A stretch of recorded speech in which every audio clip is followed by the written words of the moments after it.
2027. I hereby call the Board of Education of the Bexley City School District special meeting of June 29th, 2020 to order. Mr. Smith, will you please call the roll? Mr. Barno. Here. Ms. Mineo. You have to unmute. Michelle, you got it? You got it. There you go. I'm here. Ms. Mitchell. Here. Ms. Powers. Here. Ms. Snowden. Here, thank you. All right, I would like to entertain a motion to approve the agenda for this meeting. So moved. Thank you. Second? Second. Thank you. All in favor signify by saying aye. Aye. Aye. Any opposed, same sign. Thank you, that motion carries. Since this is a special meeting of our Board of Education, it's not one that's regularly scheduled. We do not have board reports. Also, generally in special meetings, we do not have public comment. In this case, we called this meeting for reasons with the treasurer. We called it back in January, and of course, a lot has happened since then. So we wanted to make sure we made time for some public participation.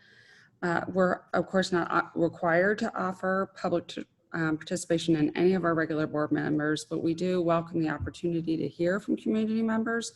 So we wanted to encourage participation generally within certain parameters which are found in our policy. One of those is that because it's a public meeting, it's a meeting of the board and it's held in public so people can see what we're doing, but it's not designed as a back and forth. We have important business that we need to conduct today. So we need to be efficient about that. We have board members who need to get into to their own jobs. And so what we're going to do this morning on public comment is our policy calls for a 30-minute limit on public comment and also a 5-minute per person. So I'm sure most of the attendees on our call this morning reached out probably in some way or the other. And I want you to know that those voices have all been heard. We didn't want to choose which public comments were read because we have way more than we could read in 30 minutes. Because we didn't want to be seen as making a value judgment around those. So what we thought was the most fair was a first come, first serve, just like we would do in our regular meeting when we're live. So we have asked Mr. Trill to read those, and we thought the most fair, like I said, was first come, first serve. I recognize that this is imperfect, and I apologize that you do not have your voice to say it and to be heard by us. We are working on, I understand the City Council does live comment. When we first looked into this, we were told it wasn't a possibility, but clearly in some ways it is now. So we are looking into it. We just couldn't get it done by this special meeting at 7:30 on a Monday morning. So we are hopefully going to have that at our July 7th meeting, which is our regular meeting. So all that being said, what I'd like to do is have Mr. Trill read, and then at the end of that or before, whichever is easiest for Mr. Trill, we're going to have the very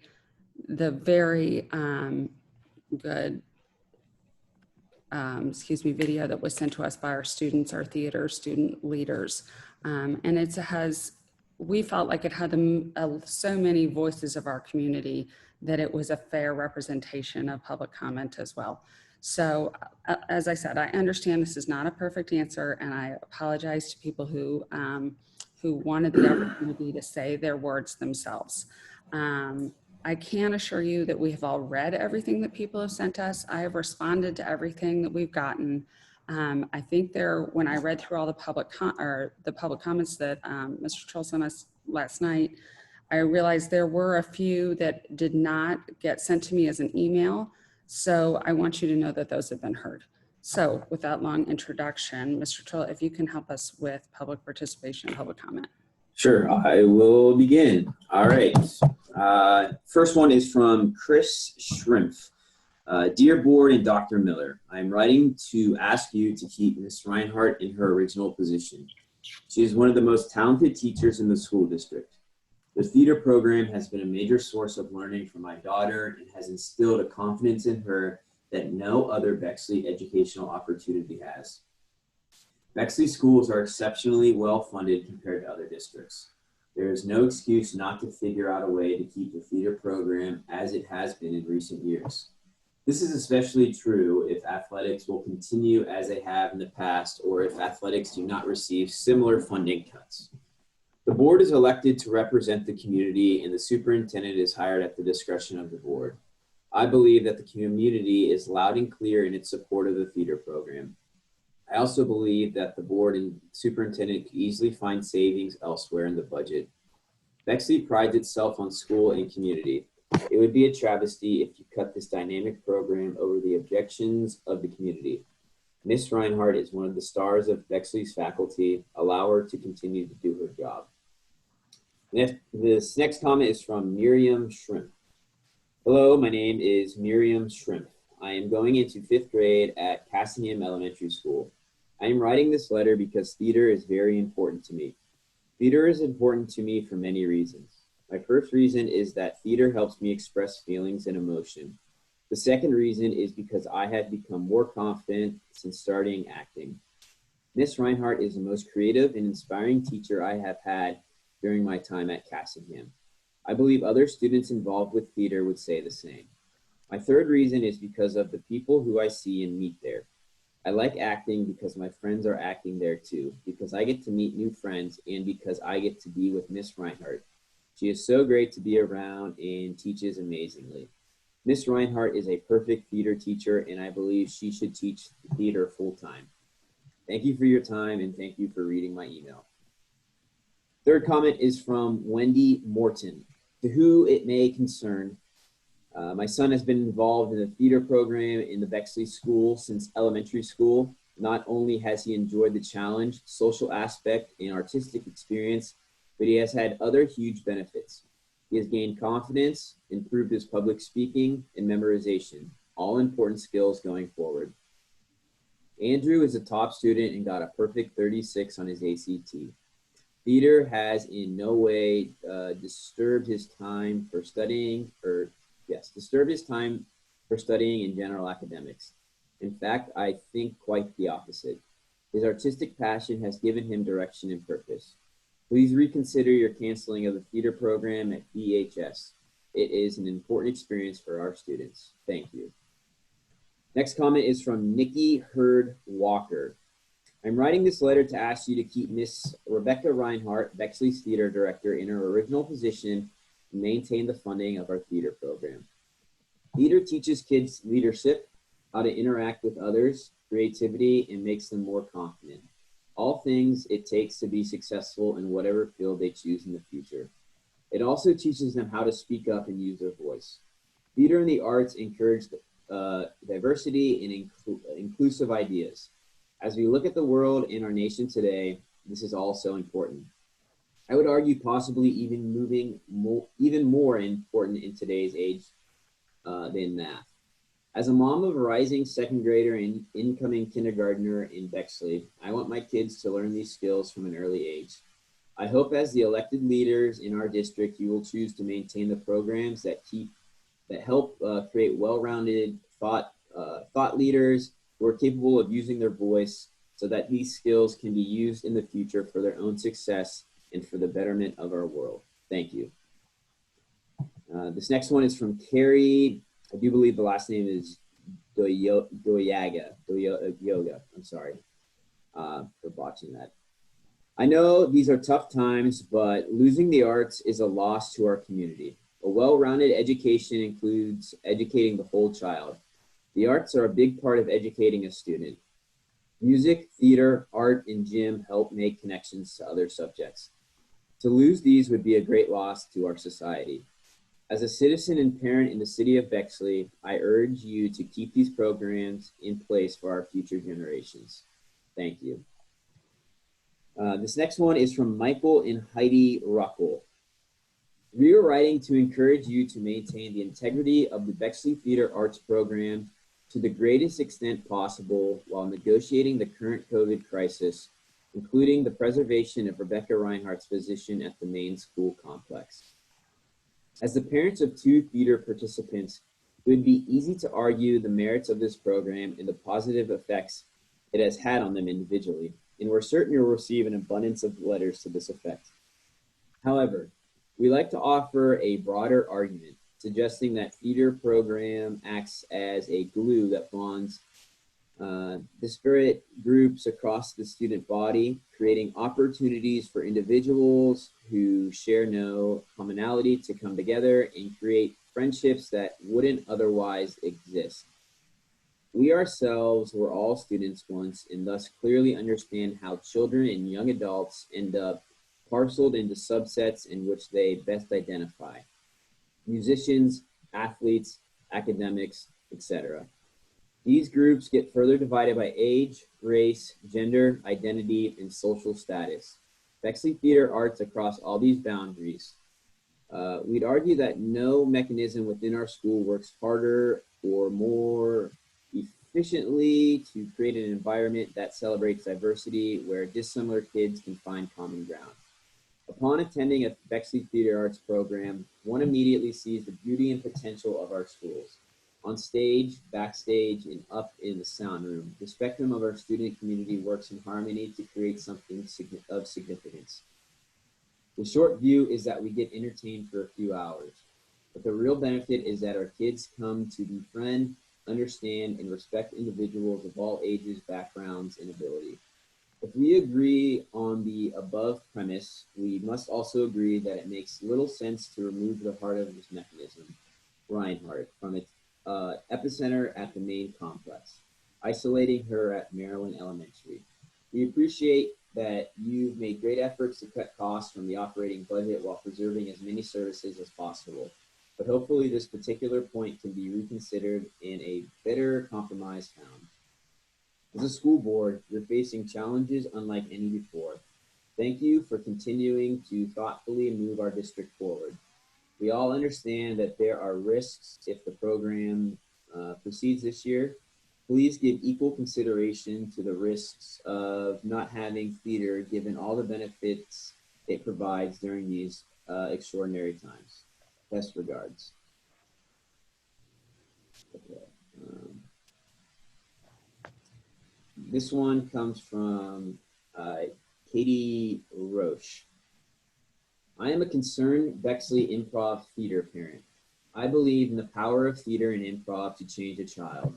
The success my child has seen from her ability to participate in improv for the past 2 years has been amazing. Her self-confidence, her courage, her light is shining, and you will be extinguishing that. My older child graduated from Bexley schools and participated in theater. She loved her time participating in the musicals, and when she wasn't in the plays, she loved seeing her friends performing. One of the excuses that is being used for taking away theater this year is COVID-19. However, it seems that sports isn't going to be impacted by this decision. I understand there may not be competitions, but there may still be practices. Or maybe there will be competitions, but no fans. Interesting.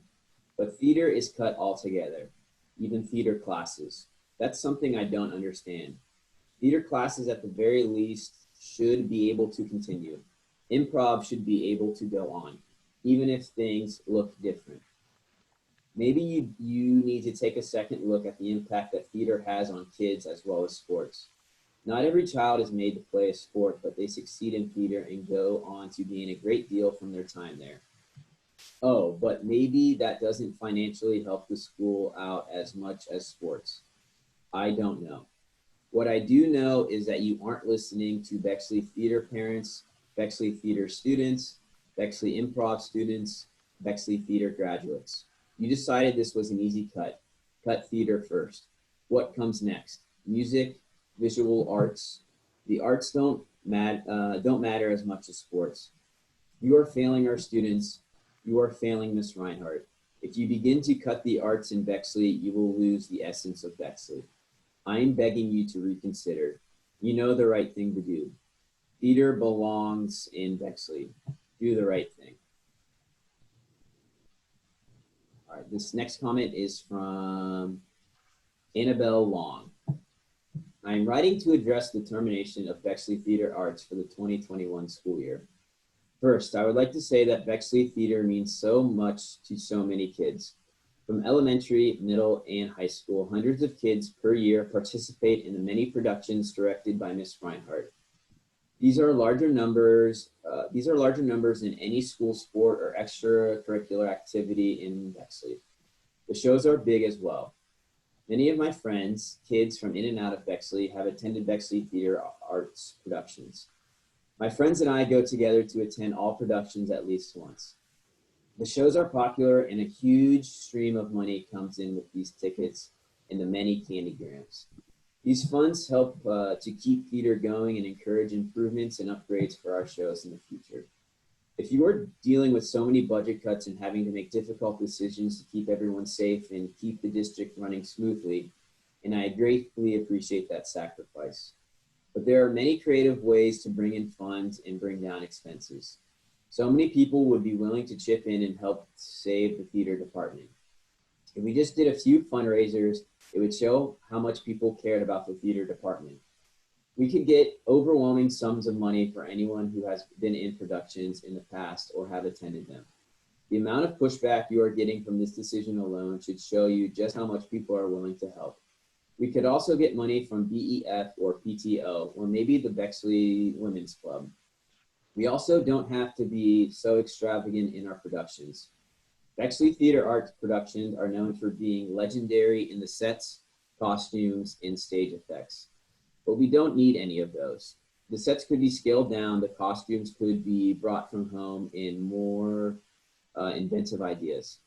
We already have the stage space and effects equipment, so that shouldn't be costly. Actors don't need mics either. The gadgets and sets enhance the show, but that's not why kids audition for shows, and that's not why people come to see them. They come for the joy of seeing a show and great acting, and the actors come to get a chance to have fun and be someone else for a change. There is a looming question, I know, of what theater will look like if bans aren't lifted and we still need to practice social distancing. We could have shows on large outdoor venues like the football field where actors could spread apart from each other and viewers could buy tickets in advance and bring their own chairs. Also, there is an option of having live broadcasts or pre-recorded Zoom productions. There are already musicals written to be performed over Zoom and through pre-recorded videos, and people could pay a fee to watch them. Even if we couldn't find pre-written appropriate shows to perform online, this could be a good opportunity for aspiring playwright students to write a show and have the school perform it. There's also the option of a drive-in theater show, similar to a drive-in movie. If not shows, there could be theater workshops and improv workshops. There are so many different ways to make this work. Other school districts are making this work, so why can't we? It might take some experimenting, but with the help of the community and the flexibility of others, we can do this. I also want to discuss the theater classes offered at Bexley High School. They're just as impactful and important as the after-school theater program. While the regular program allows students to participate in shows, the in-school classes allow them to develop a technique and expand their knowledge of theater. I was supposed to take Introduction to Theater next year, and I was really looking forward to it, and also to taking theater ensemble in the future. These classes help kids get ready for the real world if they want to pursue acting. One of the perks people think about the Bexley Public Schools are the superior extracurriculars, especially theater. Kids from this school have gone on to get into the most prestigious theater colleges. This could discourage people if theater left. It is part of our DNA here at Bexley, part of what makes this school district so superior and unique. Don't let part of our DNA go. Finally, I would like to address the future of the Bexley Theater Arts program. You all want theater to come back in the following years, I know, but the future is unpredictable. If you pause theater now, it could very well be canceled forever, taking away part of the perk of this district and taking it away from so many passionate kids. A librarian is not an ideal job for Miss Reinhardt. That's not what she came here to do. That's not her passion. She came here to teach theater. I want to emphasize that if we let theater go now, we're going to have one heck of a time getting it back. We don't know what the future holds or what budget cuts or taxes will be like for the following years. But if we keep theater going now, however we may do so, then there is a very good chance we will be able to make it stay and develop a good plan for the future.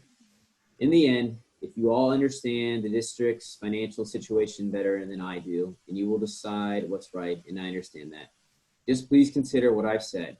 I'm only 13, but I can still care. There's got to be a way to make this work. Best wishes and stay healthy. Okay. Next comment is from Brittany Brendel Dukarich. I am shocked to learn the theater program has been cut. I live in a city in Northeast Ohio comparable to Bexley and would be saddened and disappointed if the arts were taken away from my children. Multiple families have been deeply affected and devastated by this loss.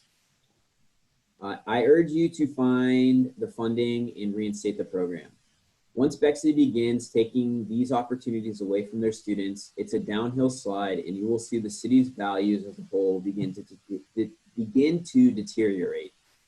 Please support these students who rely on this fundamentally important program. Next comment comes from Zoe Wright. Although I just started participating in the program 2 years ago, it has been amazing. I found some of my closest friends through shows. Every person involved in the program can agree with me that every administrator in the program is extremely supportive, especially Miss Reinhardt. She is truly one of the most hardworking teachers I've ever met. Without her, this program could not happen. If this program is to pause, I will lose one of my favorite things to do in a space where I can be with my friends.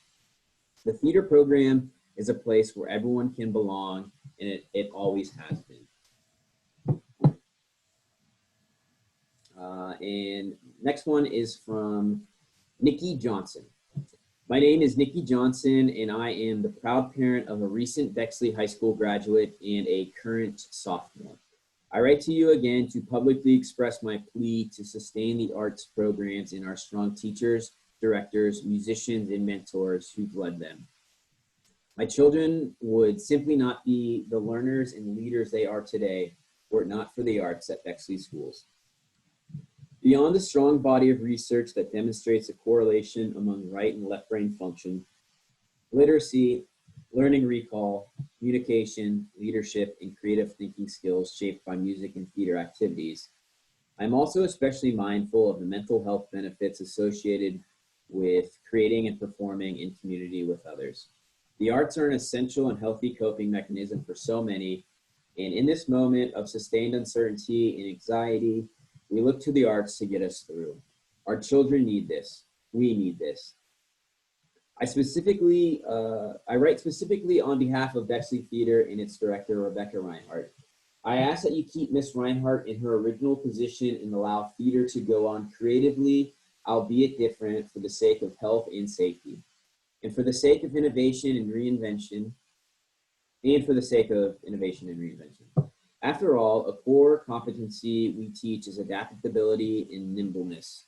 When life changes and things get difficult, we don't give up. We don't stop, we adapt. We find a new way. This is possible with theater, as other districts and theater companies are demonstrating. The addition of librarian responsibilities to Ms. Reinhardt's current role will limit her ability to work with our children and produce exceptional theater experiences for my child and for our community's culture, which is enriched by them. Our family values the Bexley Theater program because it has helped transform our daughter into a poised, confident leader who clearly presents and articulates her ideas.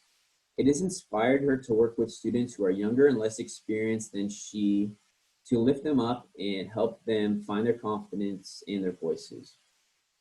My daughter's teachers have remarked on many occasions through the years that they believe her participation in theater directly contributes to her writing and public speaking skills, her retention of content, her ability to debate and to empathize, and her ability to persuasively present an idea. I personally have witnessed the impact of Ms. Reinhardt's selection of relevant, first-rate, challenging, I'm just going to finish out this comment. A challenging literacy material has on her 350 plus students. It deepens their learning, their understanding and analysis of real world events, and their heart for inclusion and social justice. It opens doors to difficult and necessary dialogue. What could be more essential? Our Bexley schools are strengthened by this program as well as its music programs, and I implore you to preserve their staffing and funding. I'm an administrator and a budget manager, and I know budgets must be balanced. So I respectfully ask, as one who advocated and voted for the levy, that budget savings be realized in non-programmatic ways, and that at the very least, cuts to the arts are no more and no less than cuts to other extracurricular essentials. Please don't pause the arts. Surely there are other non-essential, more indirect costs in projects that can be delayed. Travel, conferences, professional memberships, and consultation, for example, are common to-go line items. Our district is resourceful and innovative. I am confident we can find a solution without depriving our students of the considerable educational, developmental, and emotional benefits of our robust arts programs. With respect and gratitude for your decision, Nikki Johnson. Okay, I am now going to share my screen and this video.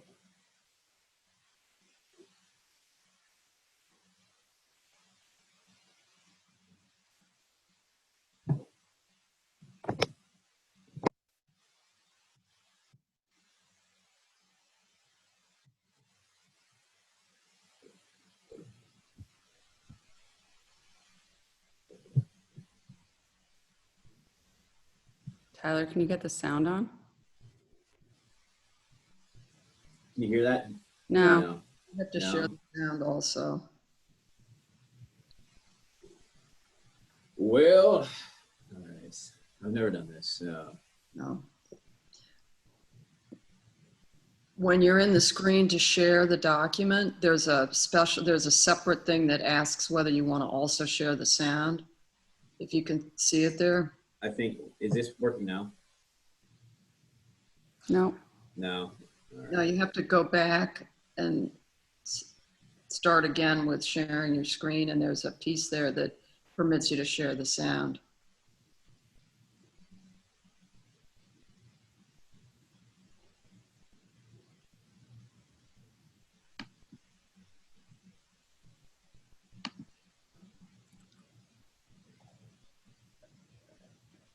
I have to go all the way, like, Just back to your screen sharing screen.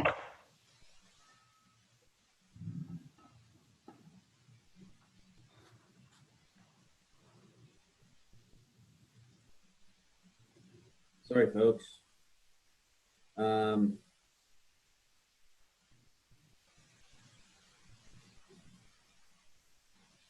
Victoria, do you have this video?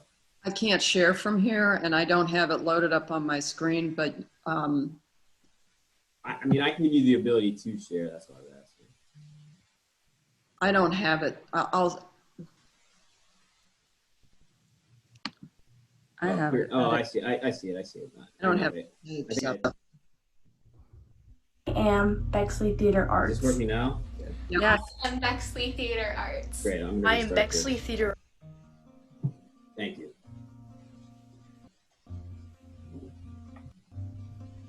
Thanks, Tyler.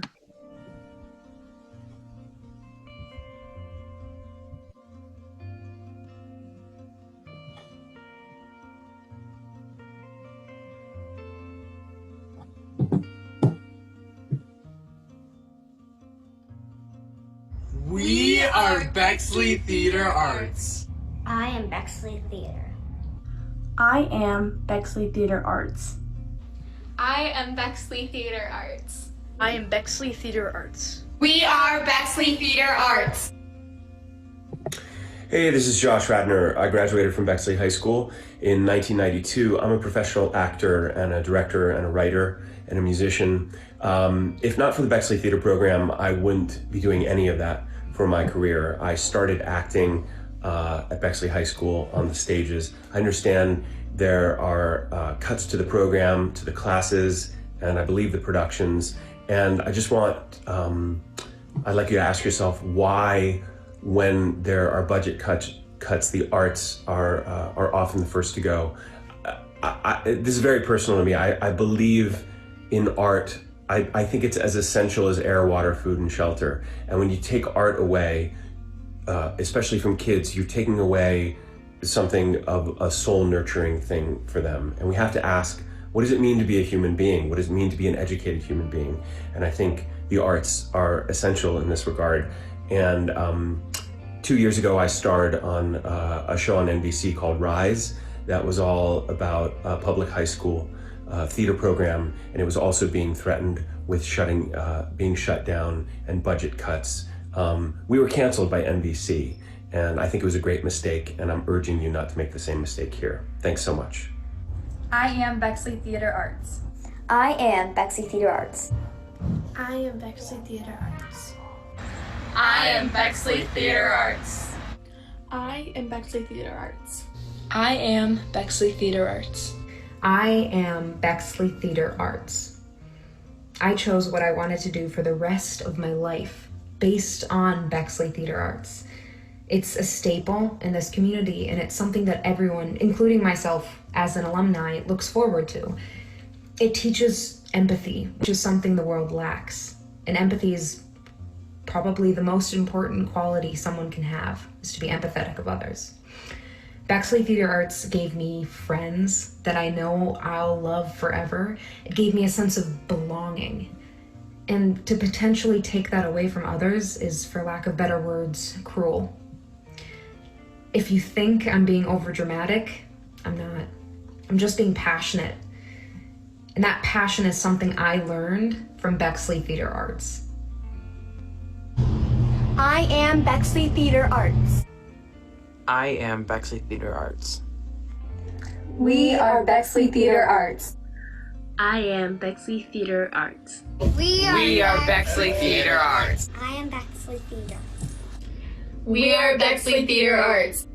I am Bexley Theater Arts. I am Bexley Theater Arts. I am Bexley Theater Arts. I'm a recent graduate of Bexley High School, and I've been a member of the Bexley Theater Arts community since my 2nd grade. During my time in high school, I had the wonderful opportunity to take a class called Theater Ensemble. The information that my classmates and I learned there extends far beyond the opportunities that we had to perform.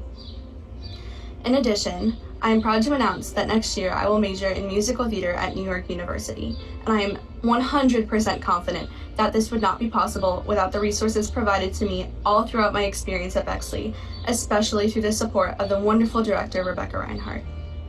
Theater is certainly an essential practice, and even if performances are canceled, the opportunity that it provides for children to express themselves is invaluable, and I can say firsthand that it does not exist anywhere else within the district. I am Bexley Theater Arts. We are Bexley Theater. I am Bexley Theater Arts. I am Bexley Theater Arts. I am Bexley Theater Arts. I am Bexley Theater Arts. We are Bexley Theater Arts. I am Bexley Theater Arts. I am Bexley Theater Arts. I am Bexley Theater. I am Bexley Theater Arts.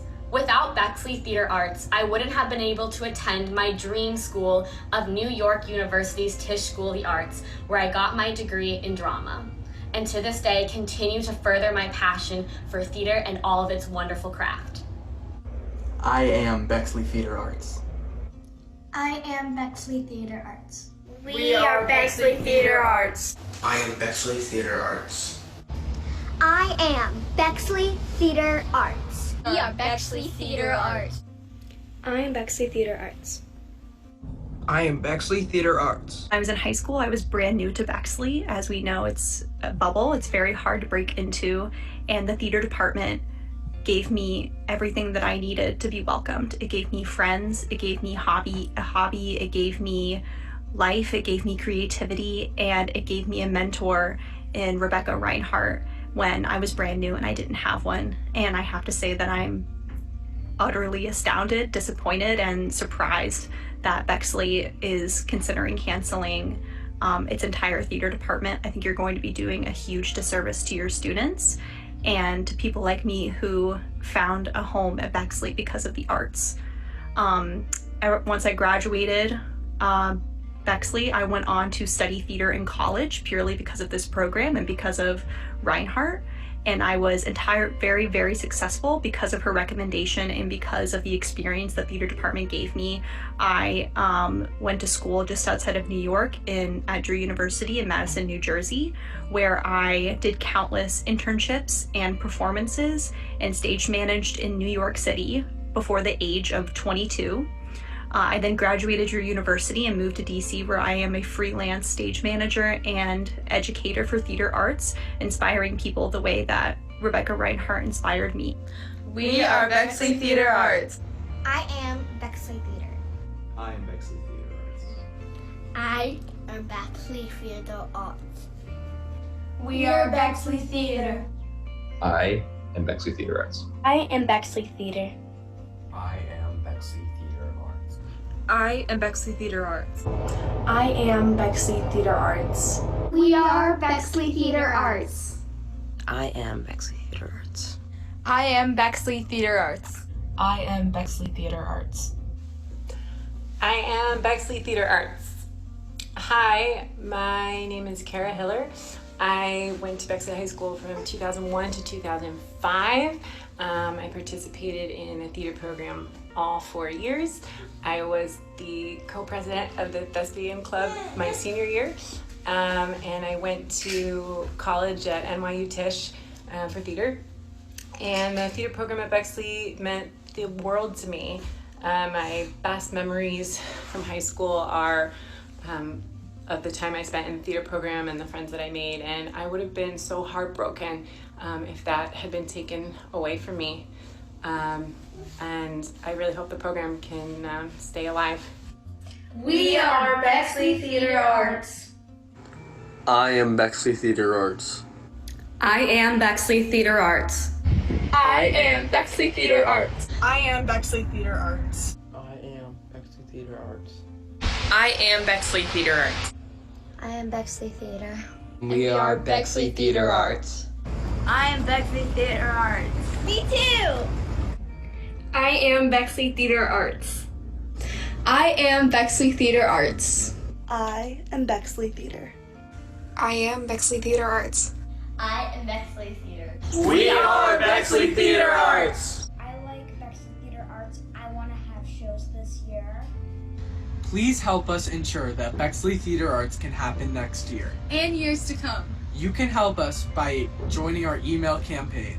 To make the Bexley Board of Education aware of how much theater matters in this community. Please email publiccomment@bexley.us with a message about what Bexley Theater Arts means to you. Every message counts. You can also join us at our Show Your Stake in Theater event this Friday, June 26th. 1 to 4 in front of the high school. Please bring your theater yard sign to stake in the front lawn of the school. This is how you can show your support for theater at Bexley. We are Bexley Theater Arts.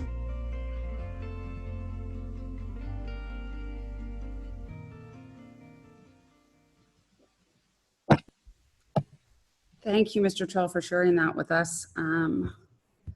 It is heartfelt and encouraging to see what our youth and our graduates look like and the voices that they have.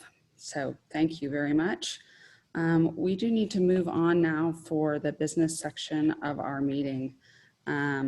We are, for those of you following along with our agenda, we're moving on to 3 superintendent's reports. Dr. Miller, your comments. Thank you. Just a couple of quick items. Under 3B, you see the certified, no, I can't see it. Is that yours? Are you sharing yours? No, I'm not the one sharing, so that's okay. You see some certified staff changes. The first one you see is Steve Shapiro, because he is one of the 5 staff members that was reassigned for next year.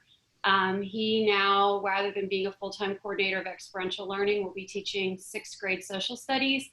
And so he goes from being an exempt employee to being a certified member of, an eligible member of the Bexley Education Association.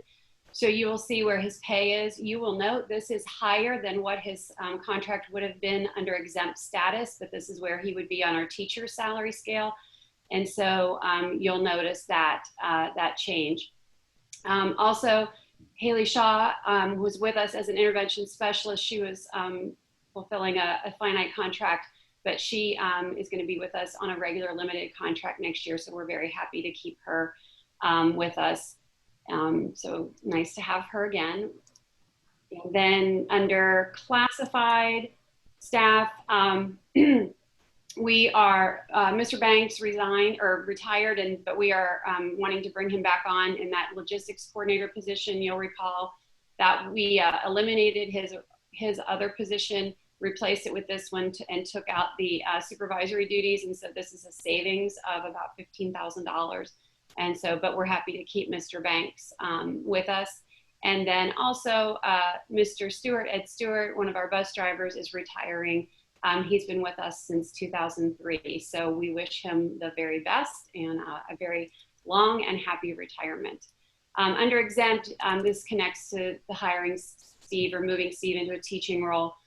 So he had to resign his coordinator role. So that's why you see that resignation.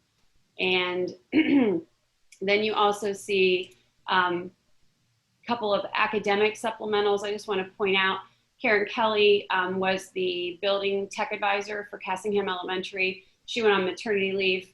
Sean Snodgrass stepped in to fulfill that. So her supplemental is being reduced by the amount that he's being paid to pick up the 4th quarter. So that's why that is on there. And trying to open my attachment. Then you also see a number of people on for extended school year services. These are services that we provide to students who have individualized education plans and who qualify for extended school year. So that's why you see those. That happens every year. So those are all the items that I have. Thank you. And just to be clear, Dr. Miller, when you stated that even though Mr. Shapiro, now that he's moving into a teaching staff, he is going to have actually get paid more because he's on the teacher scale as opposed to an exempt status. But the reason we did that is because it saves other money and complies with our hiring freeze so that we don't have to hire a staff member to teach those. Yes, thank you. As I said, Mr. Shapiro and 4 other staff members were reassigned for next year as part of the hiring freeze and to allow us to keep all of our programming. Ms. Reinhardt was part of that. And again, we also were keeping our after school theater program as well. His is actually a contract change for him. So that's why he's on here as opposed to the 4 other staff members who were reassigned. Their contracts aren't any different. But yes, because of it, while he's making a little bit more money on the teacher scale, it saves a full salary. So for the district. Thank you. Yes. Okay, can I have a motion to approve 3F then, which is items, wait, let me make sure I've got my numbers. Yep. Which is items 3B through E. So moved. Second. Thank you. Mr. Smith, this is a roll call vote. Ms. Minio, Yes. Mr. Barno, Yes. Ms. Mitchell, Yes. Ms. Powers, Yes. Ms. Snowden. Yes. Thank you. All right, so moving on to our treasurer's report. Mr. Smith, if you could help us with that, please. Sure. The first 2 items are appropriation measures. The B is the final appropriations for this fiscal year, and C is the temporary appropriations for next year. So by Ohio Revised Code, we have to approve our appropriations. And appropriations are essentially budget. But the way I kind of like to think of it is it's kind of like your spending limit for the year, or like a credit card limit. You're most likely not going to spend up to that credit card limit every month or every year. But the Franklin County Auditor certifies our revenues, which is something that you don't need or have to approve. So our appropriations have to be below our resources, or revenues and cash balance. So this is just the approval of that. And this B has to be done before the 30th of June, and C has to be done before July 1st for us to be able to expend dollars. D is transfers and advances. And again, by Ohio Revised Code, we cannot have funds in a negative cash balance. Most of these are grants from the federal government or pass through the state of Ohio.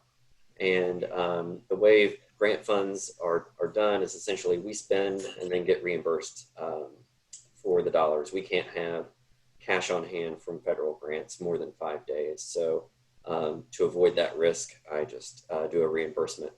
So that's lower than previous years, $48,000 compared to about $117,000 last year.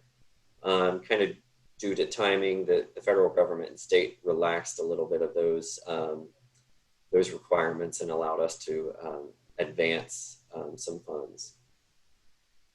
Those are the only comments that I had. This is typically what we do on this meeting every month, is just to finalize everything before fiscal year end, which is tomorrow. Great, thank you. I'm wondering if we could, on the other items, the board has received several reports in our Friday reports, but I think it might be helpful. Dr. Williams, you are on here somewhere, right? It's one of our panelists. Dr. Williams, if you could, yeah, there you go, unmute and give us a little background on 4G and H around our busing, please. Yes, we've been looking at the contracting out of a third-party vendor our transportation services to ensure that we have appropriate capacity and efficiency in our transportation department. I think there's most, on the board, that we have even though we're not a transportation school, we do have to provide transportation to other schools by law from some of our residents that attend private schools outside. And so we do provide transportation, and also we have a Division I type athletic program that has a lot of transportation needs in the evening as well as during the school day. And our transportation fleet is, I think, down to 4 people. I think there's one retirement today, or I think it might be on this one. Maybe it's on the July one. It's been announced. But as we were looking into concerns and avoiding possible problems in the future, we were worried that, we were and recruiting a CDL bus driver has been extremely difficult for us, and we've posted and advertised and tried to get drivers, just not seem to be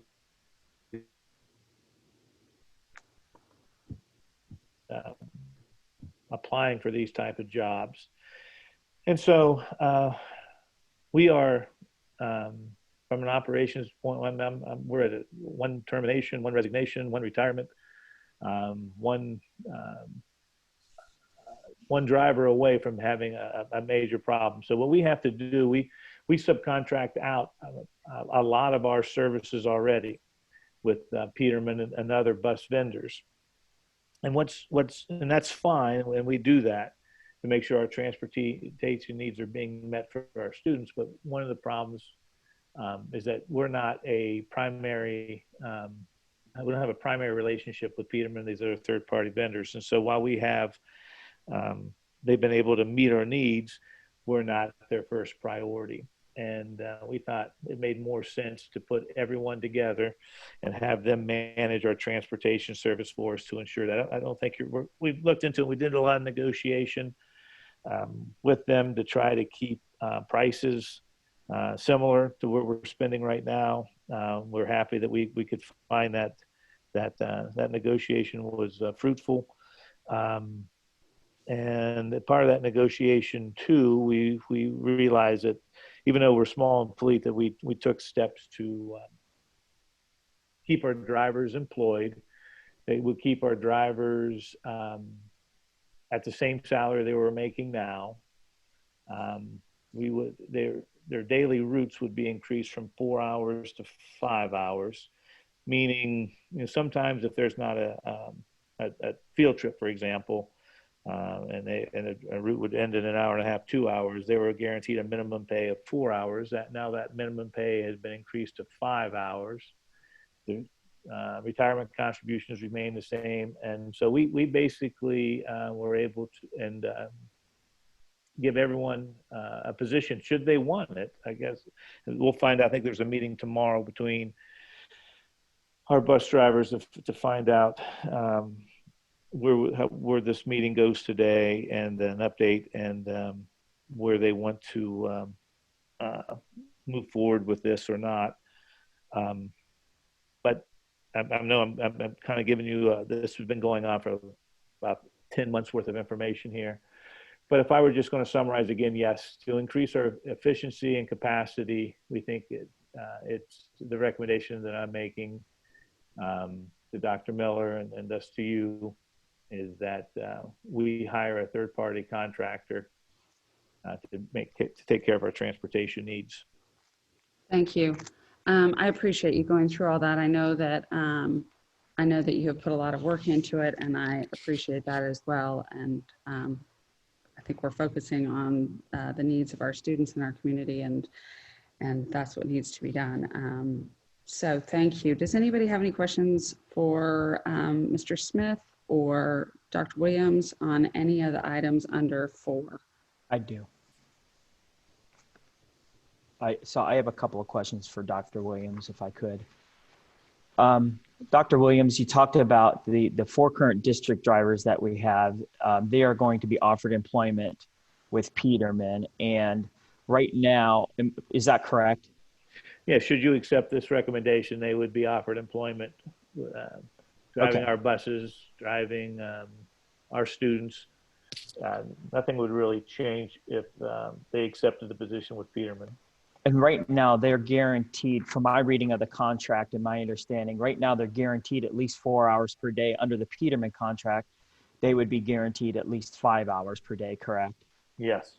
So an additional 5 hours per week that they would be guaranteed for work, correct? Correct. Okay. And then all 4 of our current drivers, they would receive their SCRS, or State Employee Retirement System contribution, equal to their current levels as if they were current district, if they stayed as district employees, correct? Yes. Okay. And you mentioned this, and I think all of them will remain in the routes that they're doing currently. Is that right? Yeah, that's the hope. Yes. Okay. So with that said, in my understanding, that you've had discussions with the drivers with this as you've been negotiating with Peterman and getting their input and discussing these issues with them all along. Is that correct? Well, we've been discussing primarily with the OPSI consultants and the OPSI president. And they fall under the OPSI, the union. Okay.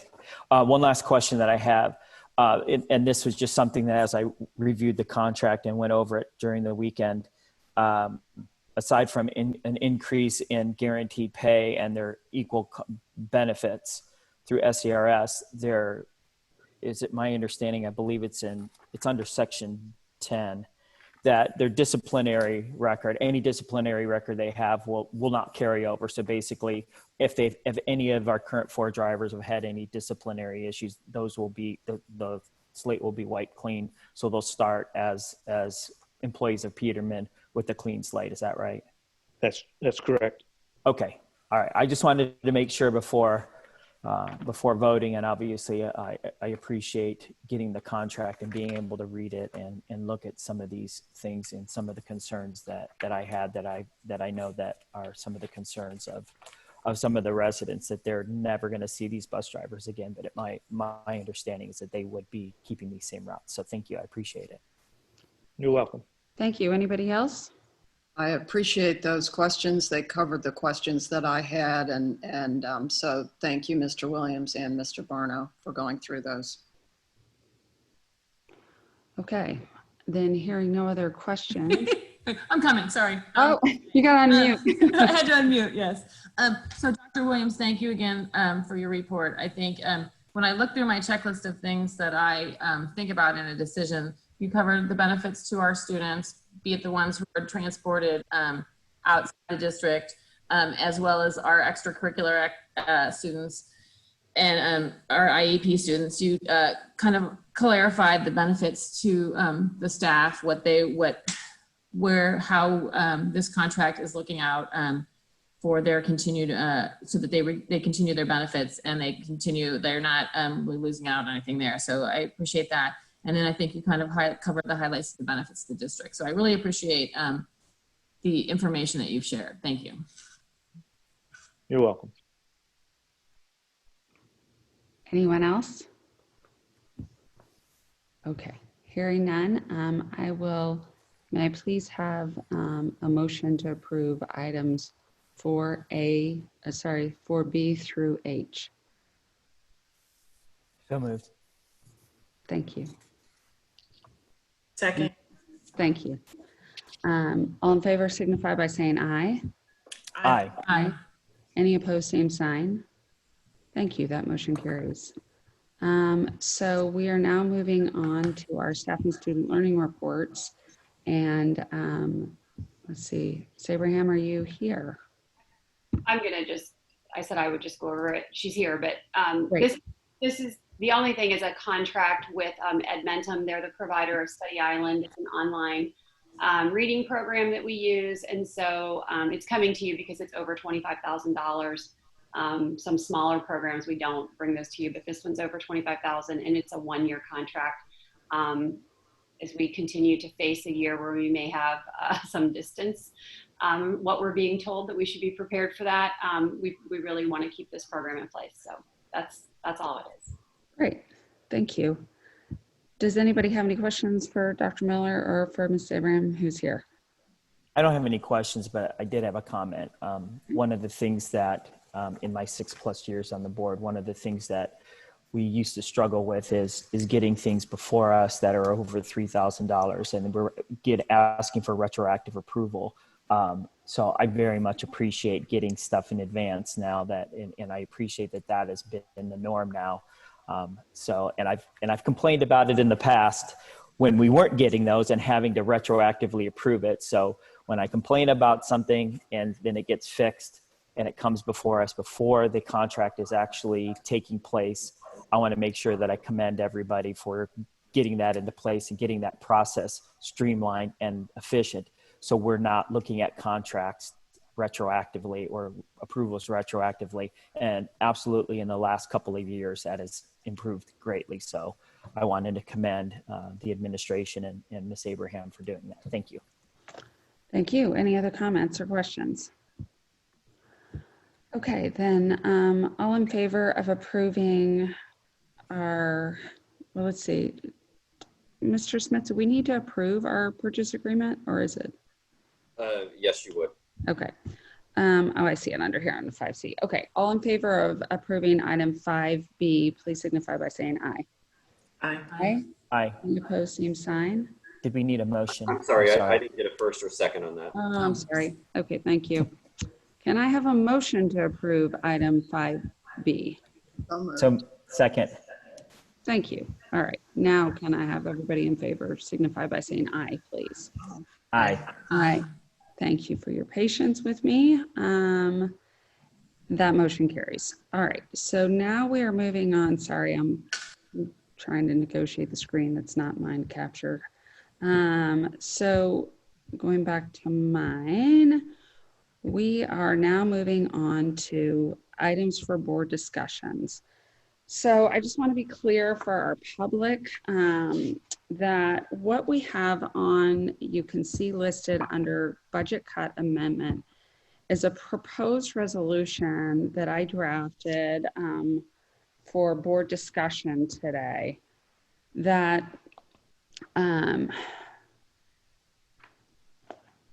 that addresses an issue that has come to light of recent. Within the last week, the governor has signed House Bill 164, which has given back to the district some of the state funds that they took from this current fiscal year, FY20, as of today. And so we wanted to, I thought it was important that our public know that our June 2nd resolution was based in part because of the state funding cuts. It was also because of we knew that we would have projected income loss and other, and certainly increased costs to the district in COVID-19. But we wanted to make sure that the public was aware that we did receive some funding back. And it was my belief, and that's why I drafted the resolution this way for conversation and decision at some point, that we should allow the district administrators those funds back, so exempt them from our $1.35 million budget cut that we enacted in June 2nd. Then the other part of that is in May 18th, we had also enacted a hiring freeze, which Dr. Miller referred to earlier. That was also aligned with the cuts that we were seeing in part from the state. So I wanted to make sure we captured that information and exempted the hiring freeze up to this amount from that resolution. So those are the two things that are kind of specific to our previous resolutions. And then I also wanted to add, so there's a difficult and fine line between the board leads and governs, and we do that through policy and through approval of contracts and other things that people have seen us doing today. But we are not the experts in education. We do not know how to run a day-to-day business. I would not want anybody to come to my office and tell me how to do my work. And I don't, because they wouldn't have the experience that I have. So we know that our administration is the best to make the day-to-day decisions and with guidance from us, and we represent our community. So this conversation around theater arts has kind of hit that tension point of, do we want the administration we do want our administration to make hiring decisions, but then we oversee those, we approve those hiring decisions. So I felt like it would be helpful for our administration if we gave further guidance around the theater department. And so this resolution would direct the administration to restore the full-time position at the head of the theater department upon their determination that the theater programs can be meaningfully offered during this pandemic, such that will require the full-time positions. So what's, of course, started all of this is the cost constraints of this pandemic. And our administration tried very carefully and thoughtfully to move all the moving pieces of this $1 million puzzle around to try and figure out what makes the most sense while prioritizing our students' academic success and the retention of our excellent staff. So in that work, we are, which is continuing and it's changing. So I think what we're asking for conversation today is what the board's feelings are on this resolution. And I just want to be clear that this is our only opportunity to discuss as a board and make a decision as a board. So we can't have, the only way we act is as a unit. So we don't always have to vote the same thing, but we have to vote. And our vote is what carries the day. The majority carries the day.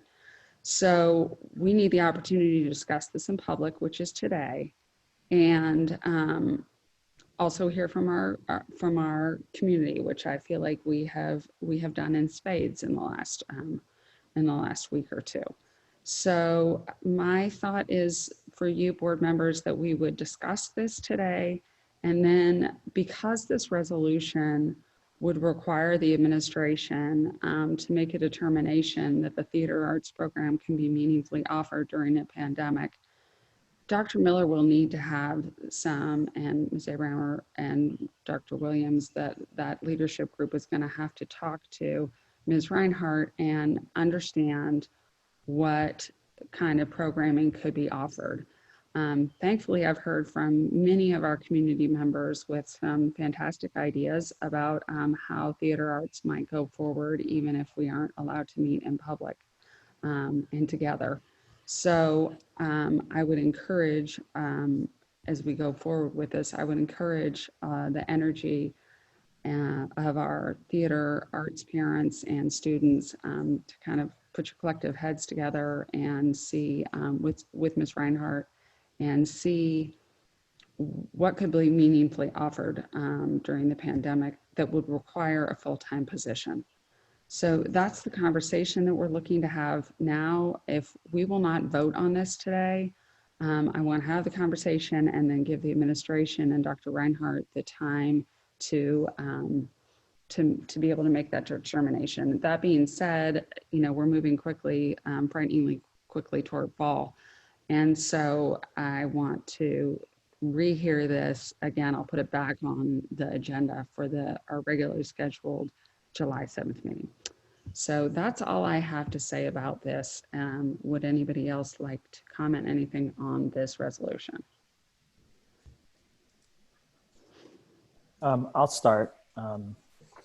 Trying not to hog the time here today. So, but as I read through the resolution, and I think it's important, as you noted, we don't get a chance to talk at policy resolutions, these things, until we're actually in a meeting. But my first question was, we're not voting on anything today. This would be something we're going to talk about.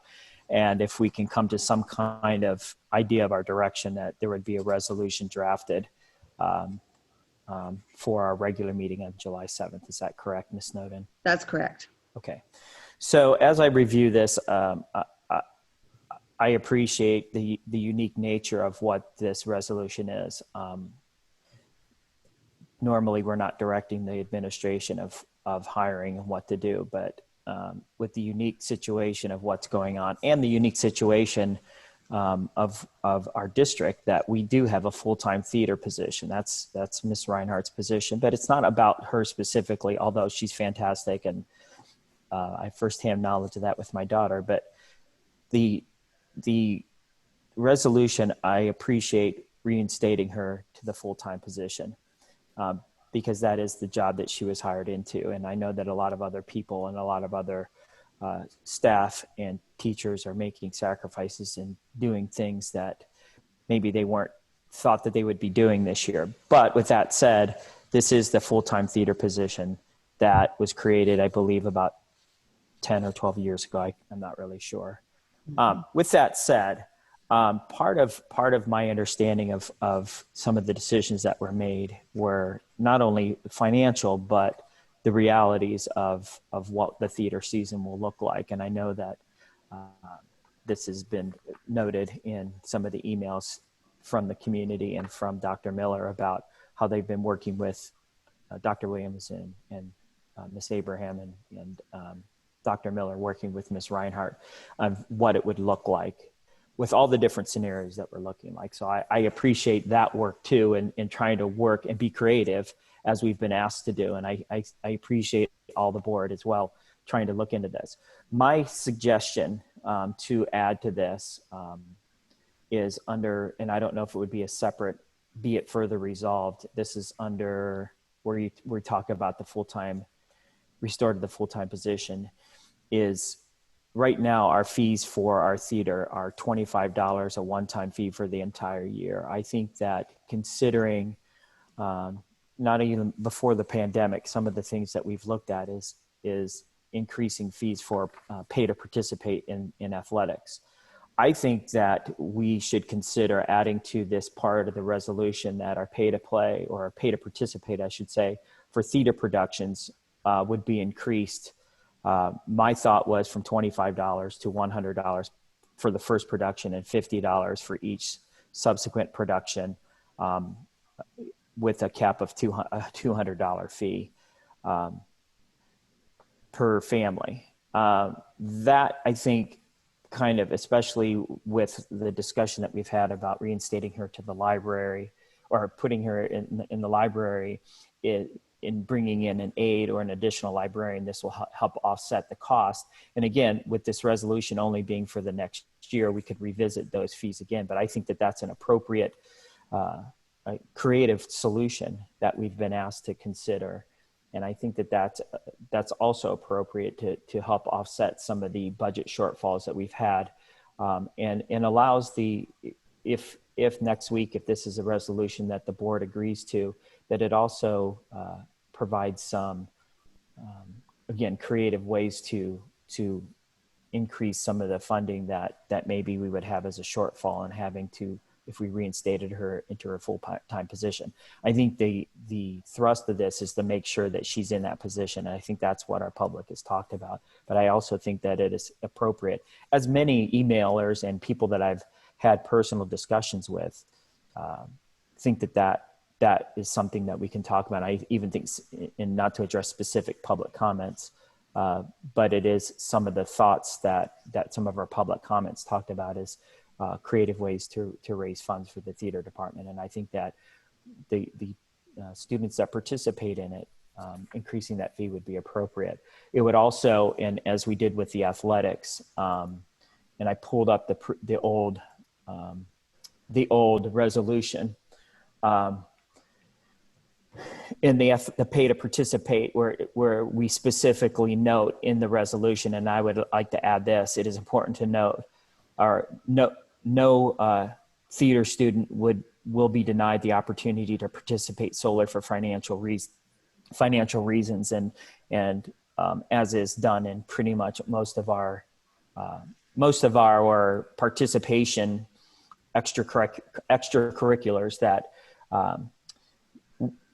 those that are on reduced or free lunch, and those that may not be on that but have other financial needs would be able to ask for additional funding. And maybe even one suggestion I had is even the Bexley Theater Parents Department on their own website, asking those that have the ability to donate additional monies to the Bexley Theater Parents to establish a fund for those that might not qualify otherwise for a reduced participation fee, pay to participate fee, that money would be available for those as well. So I appreciate the resolution. I appreciate the fact that I know that all four of my colleagues and the administration understand and are listening, and definitely appreciate the arts. That's never been a question, at least in my mind, that any of us want anything to be different. But the reality is that they are. And we would like to try to be creative. And Ms. Snowden, I appreciate you bringing this to us so we can have this discussion. And that would be my addition to it. More of a long-winded way of getting to the point that I think we should increase the fees at least for the 2020-2021 school year for theater participants, with those caveats in place. So thank you. Sure. Who would like to go next? Ms. Powers, you look like you're ready. I'm happy to go next. Alicia, you were starting. Yeah, go ahead. Go ahead. See.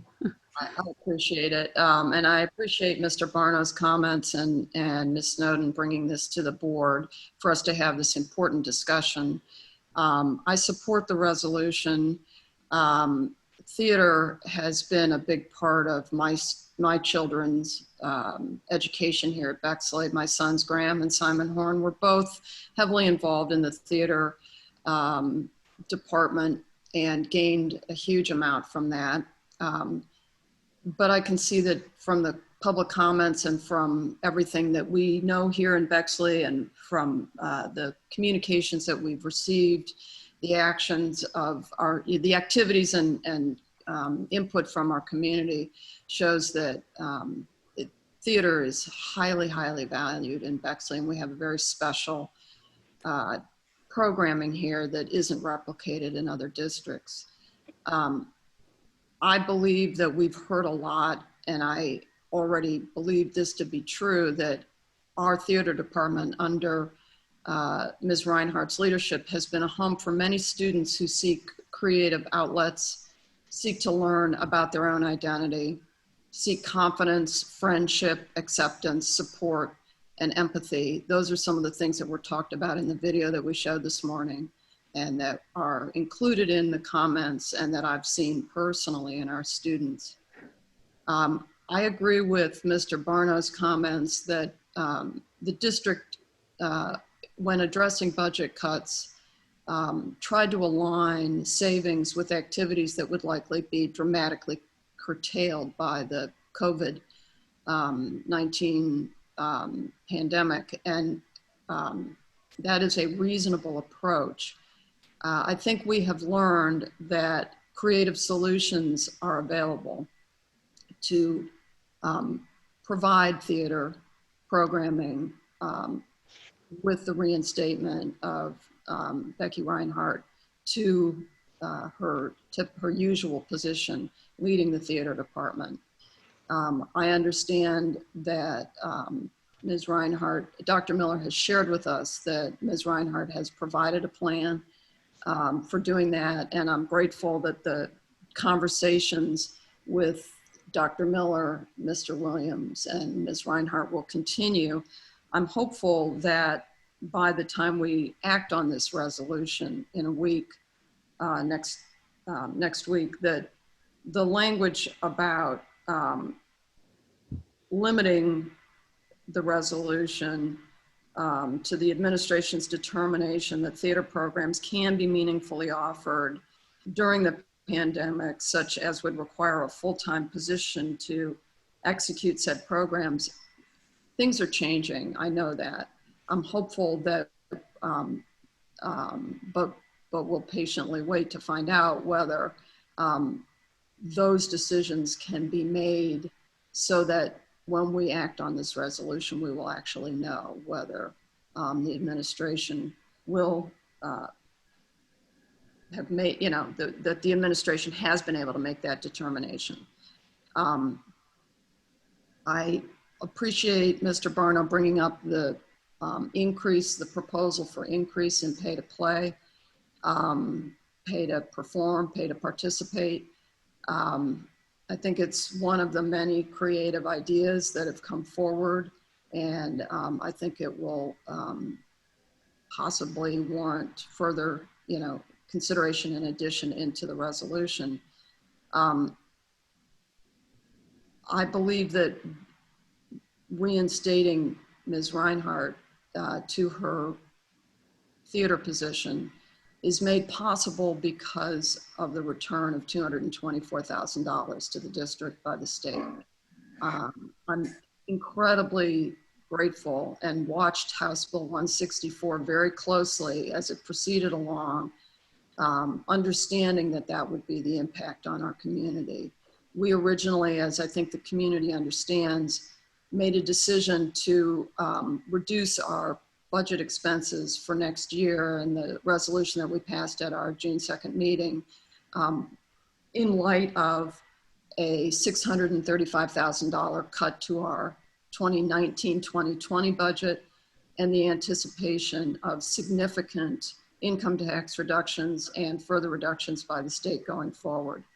The change that House Bill 164 provided was that it reduced the reduction. So the $635,000 that was taken out of our budget by the state was reduced to about $411,000.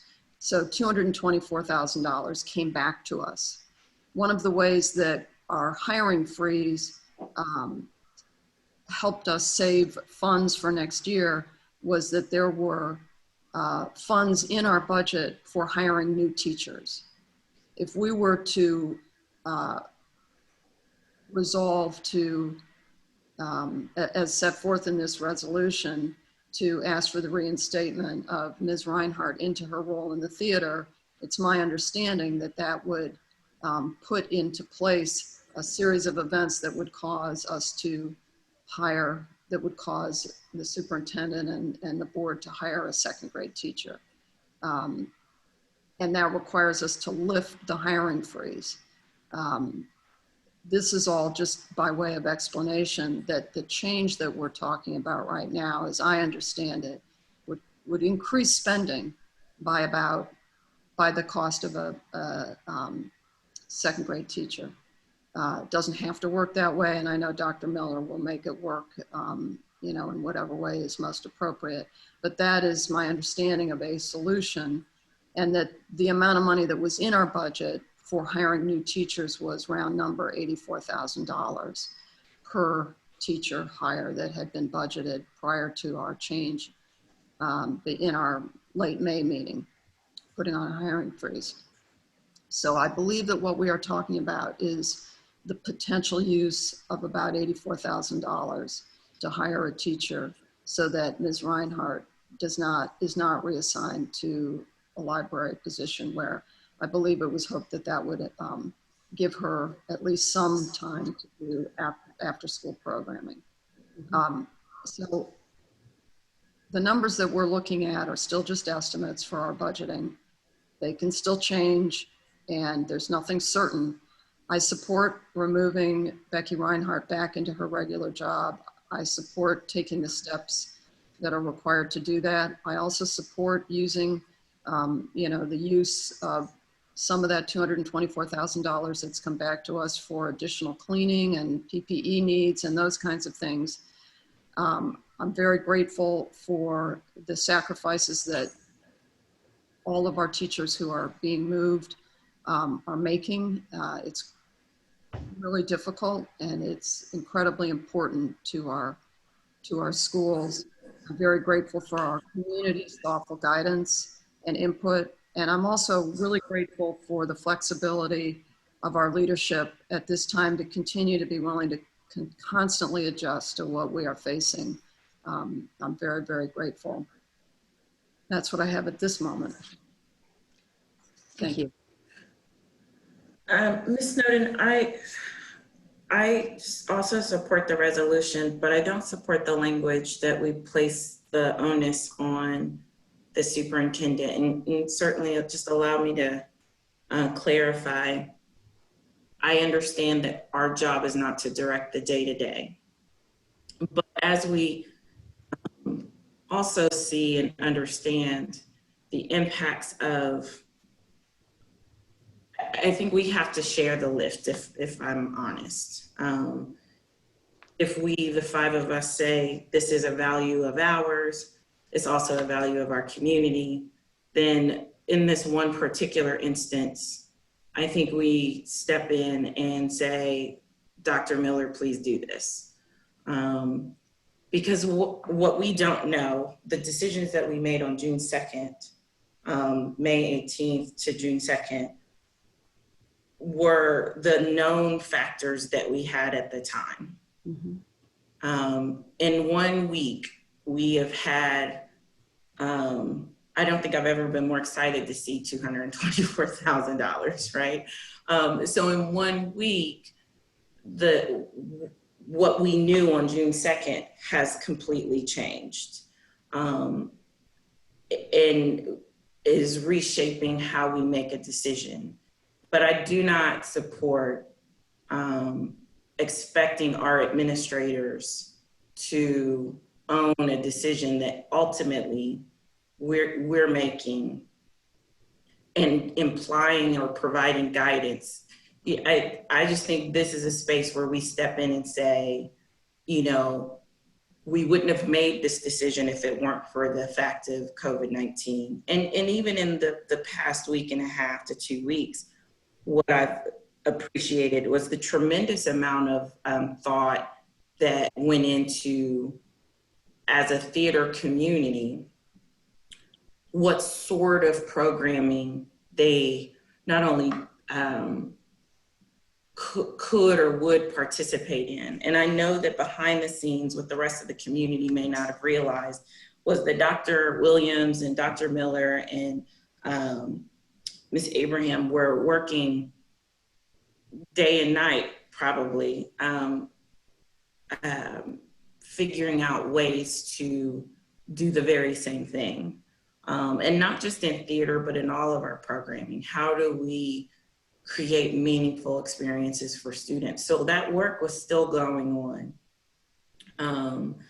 And I believe, based on our most recent Friday report, Ms. Reinhardt has now been able to weigh in as well, which I appreciate all the teachers and folks who are working on their summer break to make this happen. But I do think that we have to own that language. So I would support some wordsmithing on that. Can you, Ms. Mitchell, can you, looking at the resolution, is there a section that you would strike that would, or add? Can you make it a little bigger so I can see? Because even glasses here, I'm struggling. Not me. I don't know. And I was trying to be like, you know, green and not print all the things. Oh, okay, there we go. So maybe you need to drop it down a little bit. There we go. Yeah, let me see where it is. Because what's it's that second to last, be it further resolved by the Board of Education. Right. So you would support that the head of the theater department be restored to a full-time position as the head of the theater department, period? Period, yeah, because I just don't think it's fair to I think we either tell her we want what we want, or we can't ride the fence on it. We can't say, hey, it's up to you, Dr. Miller, because she may, what we don't know, like in 2 weeks, everything could change again. And what I think is lost on our public is every decision that our administration makes is with the blessing and the direction and the guidance of the Board of Education. No, we're not sitting there holding the hand and sitting and participating in reviews and all of those sorts of things, but the expectations are very clear. And, you know, everything we've asked, that we ask of or hold her responsible for, and the administration, we have to own that. I don't think we can separate ourselves and say, hey, we're giving you the money back, but it's up to you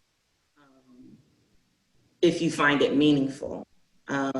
Because there may be things that she says, yes, I find meaningful, and then there may be things that she says, you know, we can't do this because it impacts student learning. And then you have that whole other component of understanding that student learning is also as much about a perspective and an experience of an individual student and an individual family. It is not just, you know, I just think it's an unfair weight to place on our administration in this particular instance. And I'm not advocating that we step in and do her job. She's probably, I can't see you right now, Dr. Miller, but she's probably like, oh my God. And I hope you don't feel that I'm advocating to do that. That is not the goal. But I do think when we're talking about matters that are deeply passionate in our community, and all 5 of us are saying that this is a value, I think that we put that in writing.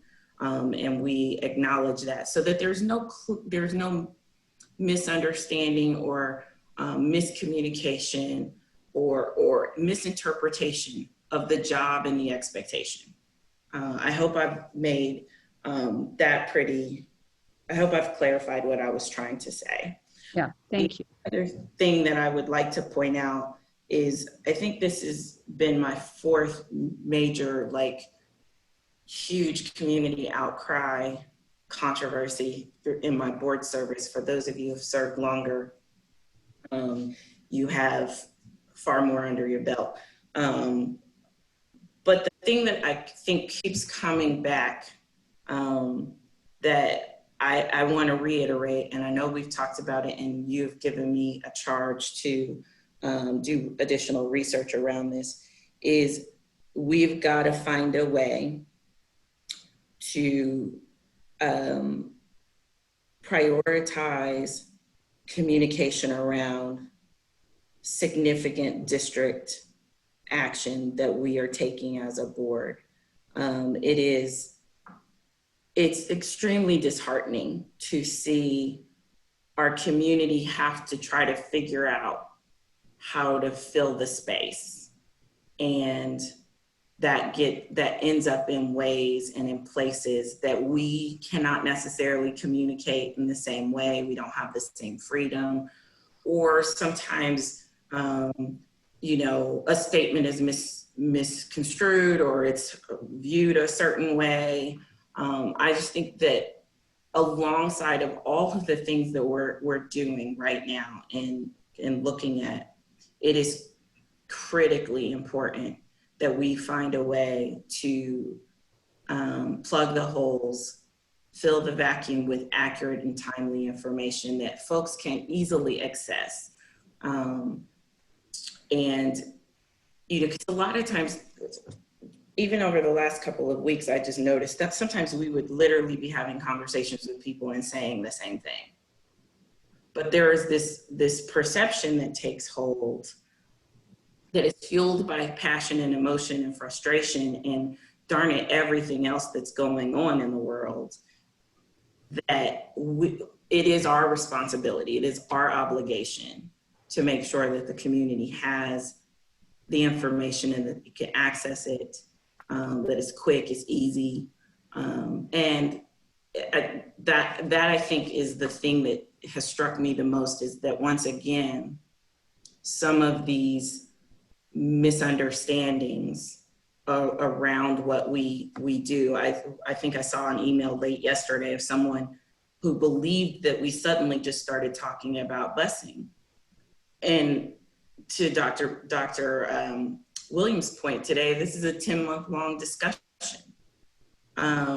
Things have been going on, and we can't discount that people tune in at different times of this story, and they need to be able to catch up right away. So that's all the soapboxing I'm going to do at this moment on this issue. So that's what I have to say. Thank you.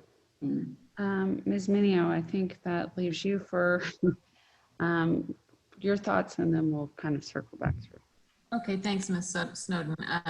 I typically go last, and I always think that, like, sometimes, like, I want to just kind of say at the end what they said, because I think y'all have brought up some, like, amazing points. But I'm not going to just, like, sit back and say what y'all said, but I appreciate everyone's comments so far. And I would like to reiterate Mr. Barnow's point all the way back at the beginning, that this is the first time that we can only discuss it, like, as a group in this forum. So, like, I'm hearing collectively all of our thoughts, like, for the first time.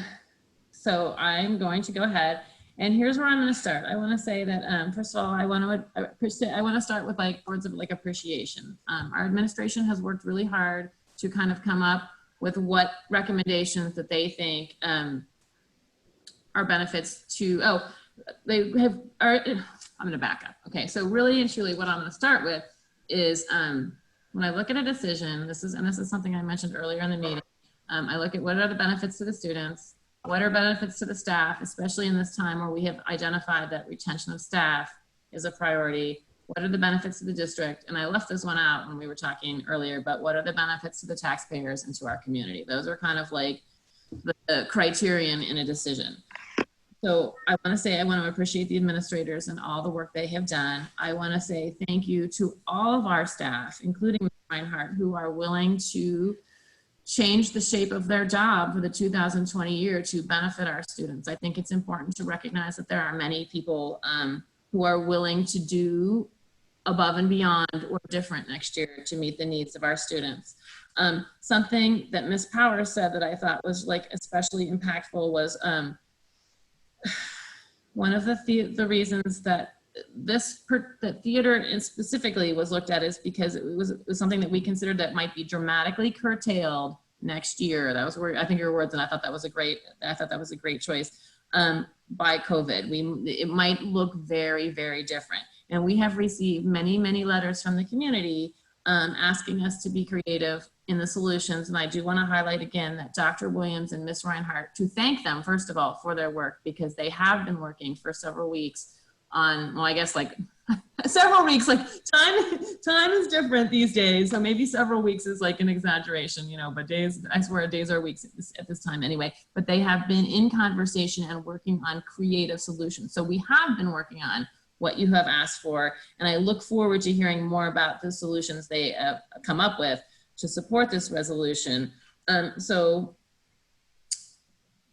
those are, so now I'm kind of like, once I start like talking and get all excited, I kind of lose my train of thought. So, but I think those are, I wanted to say that I appreciate all the hard work that everybody has done here. Oh, and I did want to like add in that piece that, because I know that that is something that will kind of come up, is we talked about the fact that we expected that live theater openings might be dramatically curtailed by the COVID, by the current pandemic. And I do think it's important to realize that we recognize that in other areas too. It's not just theater, specifically sports, there is no disparity. We know there is no disparity. We know that those might be dramatically curtailed as well.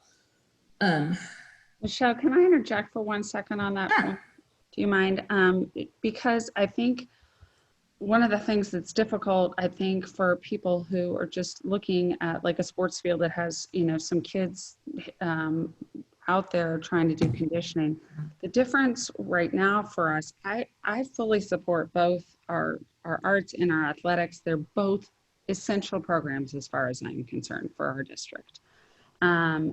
But I keep hearing this narrative about, well, you're supporting sports and not theater. The difference is that our theater department is headed up by a full-time staff position. And we had to make that determination in May, what we were going to do with our staff. Whereas our sports are only supported by coaches, which are supplementals. And we don't have to make supplemental decisions until later. Like later, we still don't have any, we still haven't hired any of our coaches. They're all volunteering right now, the ones who are doing it. So that's why I can understand why it looked different. Like it looked like we were supporting one over the other, but in fact, it's because we are so supportive of theater arts that we have a full-time teacher to do it, that came up first. But there's nothing to be said that we're going to be able to go full-time with athletics. And we're still waiting to hear on any of our supplementals. So I just wanted to interject that part. Thanks. I appreciate, no, absolutely. I appreciate that. Okay, so to make sure I don't overlook anybody, I appreciate the administrators. I appreciate our staff.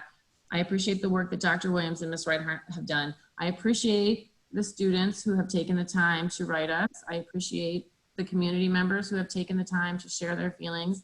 I appreciate the extended family or people or graduates from our program, people who are not taxpayers who have taken the time to reach out to us and tell us what they think from like a whole world perspective, what they think the benefits to our program are. So I really do appreciate, there's been a lot of thought. I said this yesterday, I have thought like literally of like nothing else for the last several weeks. So I appreciate the energy that everyone has collectively putting into finding a solution that benefits our students. I need to come back to my list of what are the benefits to the students. And I think one of the reasons that I am particularly excited about this particular resolution is I feel like there's a benefit to students in the second grade at Maryland. I feel like there's a benefit to students, all the students at Maryland who might have their regular librarian in place next year. there is a benefit to all the students who are involved in the theater program. And there's I'll admit it, there's a benefit to like the community at large. Like, oh, we enjoy our theater. Like I said, I have been to like almost every production since my son, my rising 9th grader, was in kindergarten. And I have never had anybody in theater ever, but there's a benefit to our community. So I think when we look at the list of things that like that help like direct the decisions or guiding principles for how we make a decision, I think this meets a lot of the needs. And I think one thing I do have to highlight, I think in particular, is I think the fact that because I really want to be respectful of all of our educators who are willing to like change their shape for next year. The one thing I think one of the reasons this particular position stands out the most though is because I feel like because it's run, and this is something that Ms. Snowden kind of highlighted too, because one person is responsible for the entire department. When that person's shift changes, it really does domino down into the whole department. And so we are looking forward to seeing if we could, seeing how this, like I said, what kind of creative solutions that they come up with so that we can move forward with this resolution. I think, and because I'm hearing for the first time the idea that maybe we would change the fee schedule for next year, one, I would add to the conversation that Mr. Barno brought up. So we know for sure that athletics is an extracurricular. Okay, so I won't assume that I know what anyone else knows. What I know is that athletics is an extracurricular, and I believe my children, I believe it's $150 for middle school and $150 for high school, and $100 for middle school, assuming that there are any sports coming in the coming year. I think we talked about the fact, or Mr. Barno maybe presented the fact that theater currently pays $25, and we're here. So coming back to that, I'm not sure what music families pay. I know for sure that music is considered a co-curricular and athletics is considered an extracurricular. My question would be, I think that theater is a co-curricular because there are classes attached to it, but I'm not sure. But I think that would be, if we're gonna look at fee schedules, music, athletics, theater, we need to weigh in that extracurricular, or do we need to weigh in that component of extracurricular versus co-curricular when we come up with those, if we would choose to make any changes there. Like I said, because this is the first time I'm hearing it, I don't have the answer like at the ready, and but I think if it's a conversation that we're going to move forward, I think it's something that we should consider. Yeah, good point. Thank you. I'm checking my notes. I think that is everything. I just want to come back and say thank you to everyone who has contributed to this conversation. We are listening. Oh, and of course, because listening is communication, I'm coming back to Ms. Mitchell's point. I do think we have, as a board, we collectively discuss communication all the time. And I did suggest to Ms. Snowden, I don't know, several weeks ago, that literally maybe we need to have discussion, like communication needs to be a discussion point on every one of our moving forward in this part of our meeting discussion. Talking about communication, I think really could be a benefit, like every meeting going forward, because we recognize we are trying to communicate information out. We recognize it doesn't always go out the way that we think it does, or sometimes when you see it 50,000 times, or you understand it, you don't realize that it doesn't look that way for everyone else. So it is a dynamic communication. I'm a speech therapist. Communication is dynamic. It's ever changing. We are trying to make sure that everyone feels that they are heard, and we are actively listening to what you have to say. Okay. Thank you. I appreciate that. And I and agree. And I have on our board agenda for the 7th communication, so we can talk about it a little bit further at that time. Yes. Before we go on, I just needed to clarify. I know I had advised you I had a meeting for work, but that has now been moved. So I just wanted to, just as we're moving through, I don't want you to feel like you need to rush. Thank you. I've been watching the clock. I was too, but I just got that text message and was like, yay.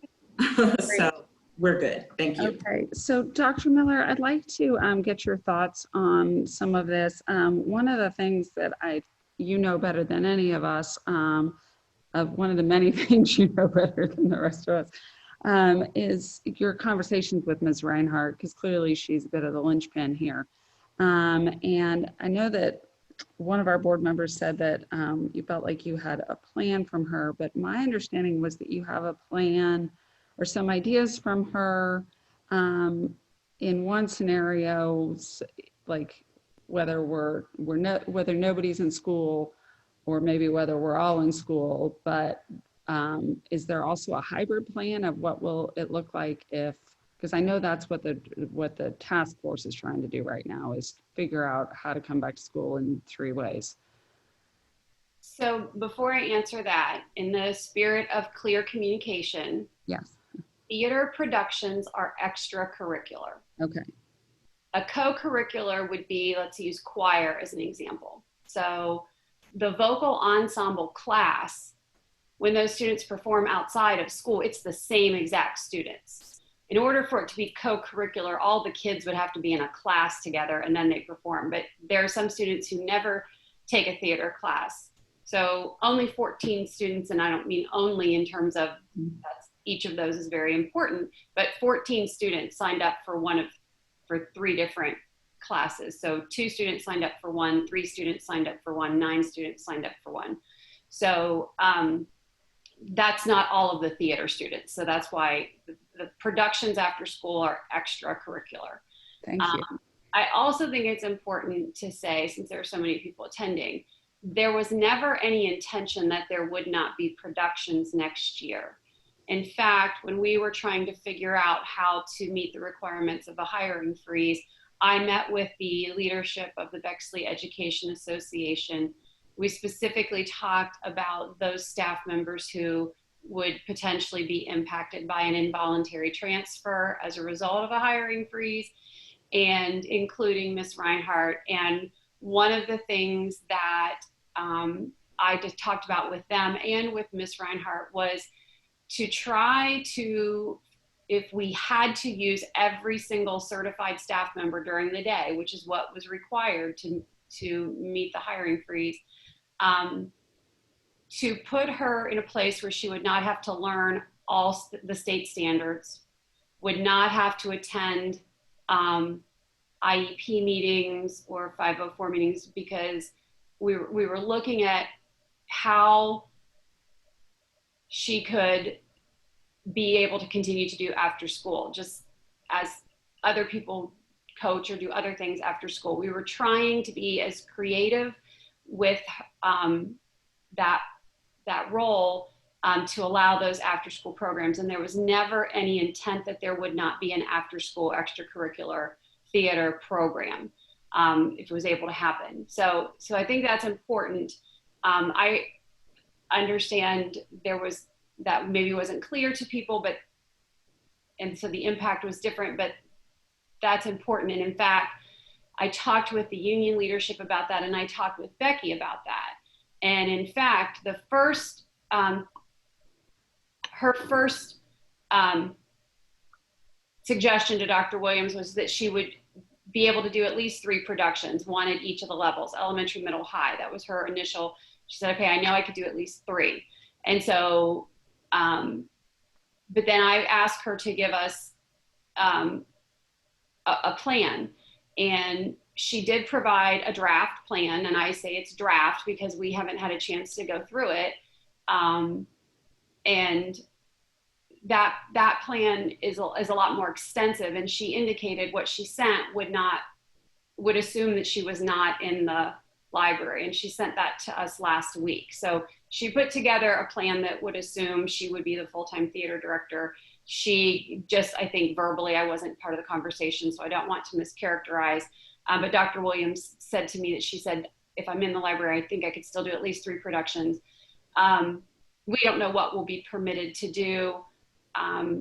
We've talked about cleaning. We did a study maybe a couple years ago that indicated we're somewhat understaffed custodially. And so the cleaning protocols are much more intensive than they have been in the past, that just like they are in the businesses that we go into. So we also have to think about how many things can we do, because our custodial teams have to be able to get the entire schools cleaned according to CDC guidelines now. In a typical year, if there's a rehearsal in the theater, we don't do an extra clean in there, but we would have to now. And so that's the other thing in terms of how many productions, it's just because of all the other parameters that we have to live within, just as if, you know, you go to a store and you may have to wait in line because they have rules about how many people can be in the store at a time. They're just all of those kinds of things that we're trying to sort through.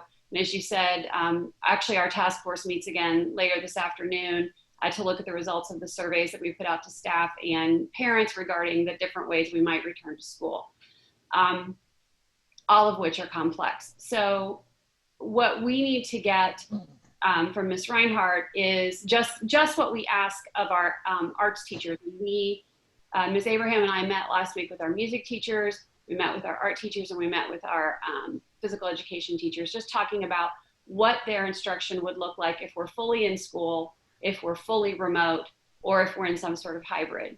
And we said, you tell us. My exact words to the music teachers: while I was a student of music, I've never been a music teacher. And so I cannot suggest how that would work. And so I'll talk just briefly music. They've assured me that there's a way to do new instruction with instrumental music with 4th and 5th graders. And so we said, okay, well, let's hire the orchestra teacher full time, which we said all along. If we can do it, we will do it. Same with theater. If we can, we will. So what I need to get from Ms. Reinhardt is a fully in-school plan, a fully out-of-school plan, and a hybrid plan. So just as that's what everyone else has had to do. Also coaches, the athletic coaches who, as you said, are volunteering their time right now to hold practices. And they're not holding full practices, they're working out basically. They had to provide a written plan for how to adhere to all the rules and regulations. And so we haven't required coaches to do that, but those who wanted to have to put a plan in place. And so I think this is very similar in that we will work with her on what that plan could look like. I'm not going to ask her within a week to come up with the details of it, but knowing that there's a way to do it. We did have a musical ready to go in the spring, and we weren't able, and I don't know why, but we didn't go forward with a virtual, and there may be licensing rules and whatnot that I'm not aware of. So those are all the kinds of things we have to think about. So I'll work with her and as Dr. Williams as well, and we'll get, just as we've done with all of the other areas, is how do we do this in these 3 different environments? So, because even fully in school is not fully in school the way it used to be. Right. So thank you for that. And I'm going back to this point that Ms. Mitchell had in hearing your comments about the administration's determination that the theater programs can be meaningfully offered. My concern on that is that to be really honest, I don't want anybody hired as a full-time teacher who won't have work to do. Like, we're not in that position that we can afford to have. I know I'm not saying that I think she's going to sit around, but we have to get the highest and best use out of everybody right now. So, I mean, we always do, but we're going to have such a pull on our teachers. I'm worried about the Family Medical Leave Act requirements. I'm worried about, the health concerns, obviously. The pool of substitutes, Lord knows what that's going to look like.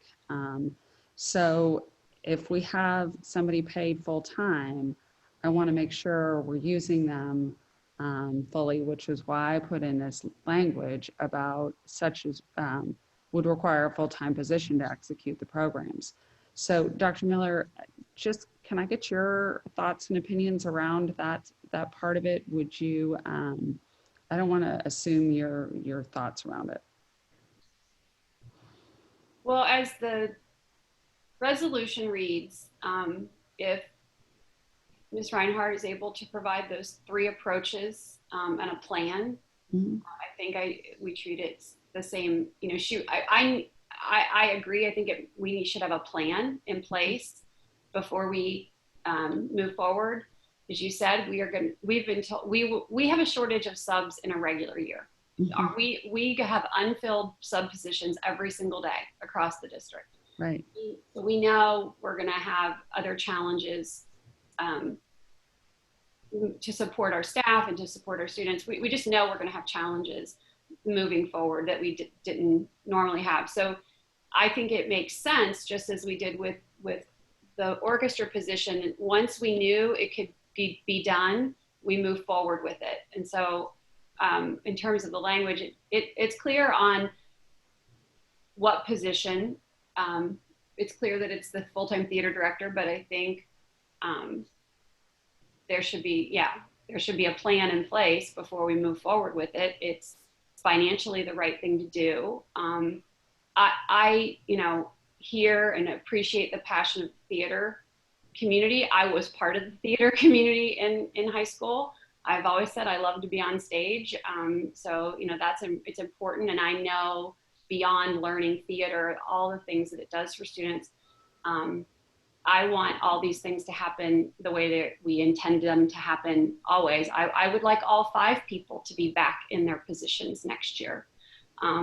It would be hard for me to say one is more important than the other. So I appreciate the resolution. It tells me clearly where the values are and what you'd like to do. And I don't think having a plan before you move forward is a problem. I think it's the right thing to do. I think it's the financially responsible thing to do, is to know that something can happen. Just as we have not yet hired any of our coaches, athletic coaches, because we're still working with our association on how do we prorate pay if something gets canceled. Because again, we can't spend money for things that we can't do. We never should do that, but we certainly shouldn't do it as we continue to face additional costs for cleaning and PPE and potentially staffing with, certainly somebody will probably need to be taking some leave. The prudent thing to do is to have a plan before we move forward. Thank you. I appreciate that. Can I just add to that question, Ms. Snowden? I agree with Ms. Mitchell. Honestly, I think that upon where it says upon the determined, where it goes through execute said programs. I mean, I think like Ms. Mitchell said, I think we own it and say we're reinstating the theater full-time theater director into her position that she was hired to do. And I think the phrase, and I appreciate exactly what you were saying, Ms. Snowden. I'm not criticizing you at all, but I think it's understood as Dr. Miller just pointed out, and as Dr. Williams and Ms. Abraham will be working with our theater director, as they will with everyone else, that language in there is kind of understood, that she's restored to that full-time theater position, with the understanding there's going to be a plan put in place. And then as happens during the school year, and I believe what happens is sometimes teachers that maybe have a free period, if they are called or asked to help out with something else, that they come over and they can do that. So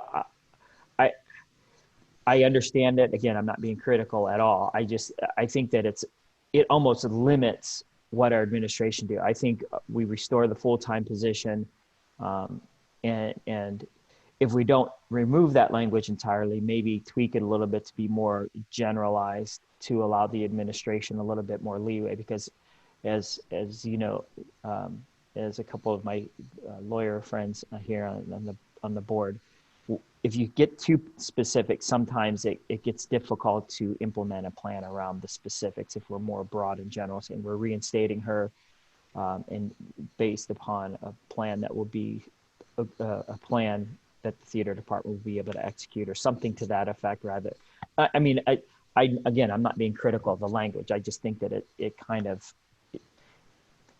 we're like Ms. Mitchell said, I think we should own it and say we're reinstating her to this position, with the understanding that, as with all of our teachers, that they will work with Dr. Williams, Ms. Abraham, Dr. Miller, and others to get that plan into place and to do their job fully. That's my first thought. And I think I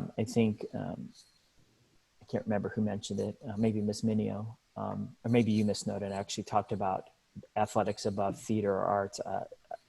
I would publicly and privately dispute that we do that. I think we have a rich arts program by the mere fact of our theater position being full. But I do know, and as I've pointed out to many, the OHSAA has provided very specific guidelines for our athletics, different phases into practice. And that's what, as Dr. Miller pointed out, those have been submitted. Plans have been submitted by coaches to follow those. It's a little bit more difficult with theater, as we all know. There's nothing going on in any of the theater or any kind of performance in Columbus. I believe the first thing that I saw through Kappa was at the end of August. So we don't have a lot of guidance there, and that's why the creativity that we require or that we ask and that we know that Ms. Reinhardt has working with our administration is important. So it was never when people say, well, we're prioritizing sports over the arts because, well, people are out there practicing. Well, we have very specific guidelines and very specific guidance. And also I believe that the theater doesn't really there's no theater productions until the school year starts because they are extracurricular activities, which goes to Ms. Minia's point and that Dr. Miller clarified. That's why when we're talking about extracurricular activities, all of our other extracurricular activities do have a pay to participate fee. And I think that this, at least for this year, this is important because not only, Ms. Powers talked about the money that's being returned. We have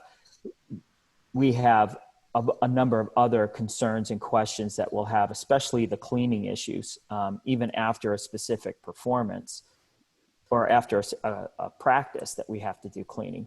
And Ms. Mitchell is the expert on these things. The cost of doing extra cleaning and PPE and disinfecting and doing all of those things are going to exponentially rise. So I think when we're doing pay to participate, like we talked about with the athletic department, those that are participating in it, that it's kind of like a user fee, so to speak. And it's been at $25 for the theater, and that's one-time fee. You pay it and that's it for the entire year. You can be in every production and every play, and you only pay that one time. And I think that it's appropriate considering the circumstances and the unique nature of all of this, that we have a full-time theater position, the pandemic, the cleaning issues, all of the other things that go with it. And I think it's a fair compromise. And like I said, I try to be creative, and I know that was a number of theater parents that emailed, talked about that as well, about raising funds and doing that. And I think when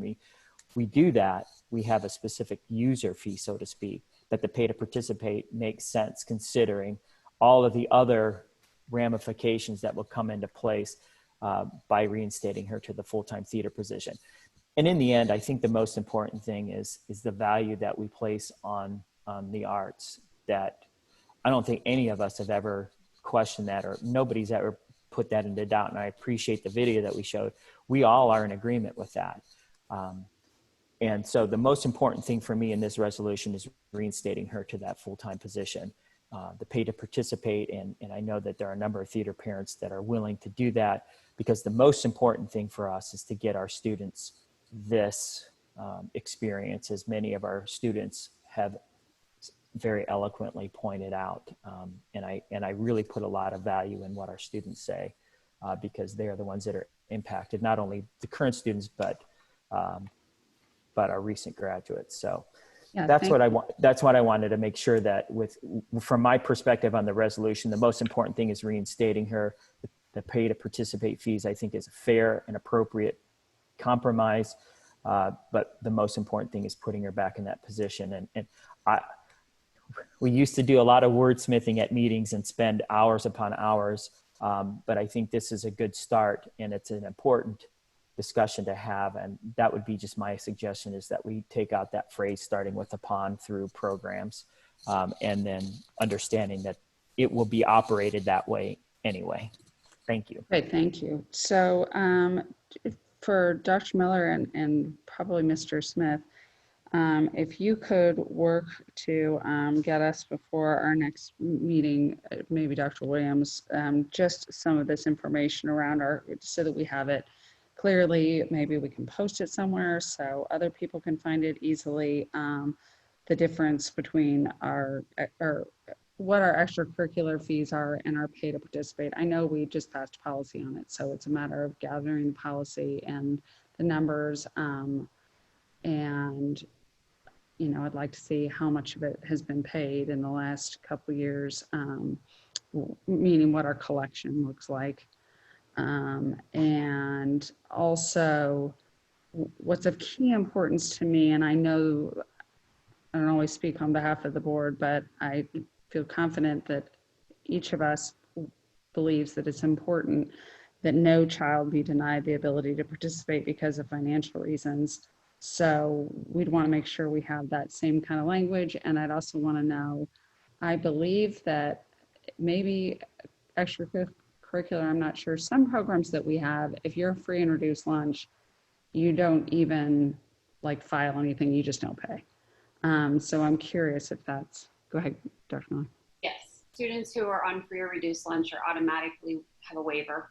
Yeah. And then if you'll recall, when the athletic board worked on that, that proposal to increase pay to participate fees for athletics, there's a multi-tiered way that a person could get a waiver or a reduction in fees.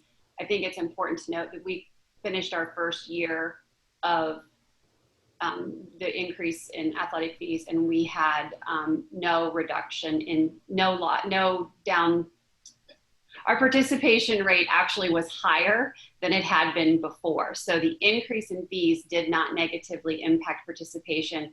And again, I want to give Dr. Williams a lot of credit for working through what that process would be. So we already have all the language around that, so it would be the same. We would use exactly the same.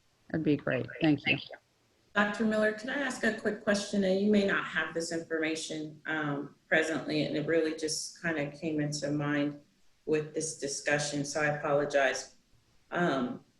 But, you know, our pay-to-play fees that are tracked for athletics give us an idea of total participation, but we also track the students that do not pay, correct? So we know who's paying and who's not. So we get a total number of participation, correct? The question that I have is, I'm assuming we track the same way for theater arts in terms of how many students are participating in it, because I believe I'm seeing a slightly different number than what has been represented. I don't know what our total number of student participation is in terms of who's paying, and if the theater department supplements that themselves or is the school supplementing. I'm just curious what that number looks like, because we just need to be mindful of expenses and what have you. So I was just curious what that revenue looks like and versus how how many students are actually participating. So for athletics, because the way it's tracked, and Mr. Smith may need to jump in on this a little bit, it's tracked really carefully. Students can't participate in athletics until they've either paid or gone through the process to get a waiver or a reduction in their fees. Okay. I believe Mr. or Dr. Williams could correct this. They can't participate in any kind of competitions until that's paid. I think they're allowed to come to conditioning and that sort of thing. Correct. Pardon me? That's correct. Okay, that's what I thought. So, but they can't participate in a competition. So it's tracked very, very closely. I don't think it's quite as stringent a process. Marching band also has a fee, and theater has a fee. So I believe Mr. Smith was looking into how many students had actually or had paid the fee for theater. I don't know if I know he has to look at a couple of different places, and I don't know if he's finalized that. We can get that information for you.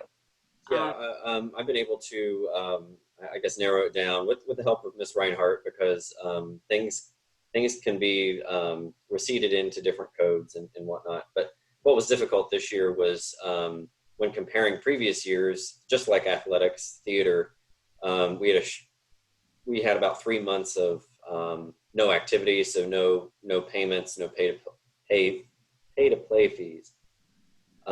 So both theater and athletics had reductions in there, but according to our revenue records and the records that Ms. Reinhardt had, were very, very close to each other, and about 106 paying participants in theater this year, up to about March.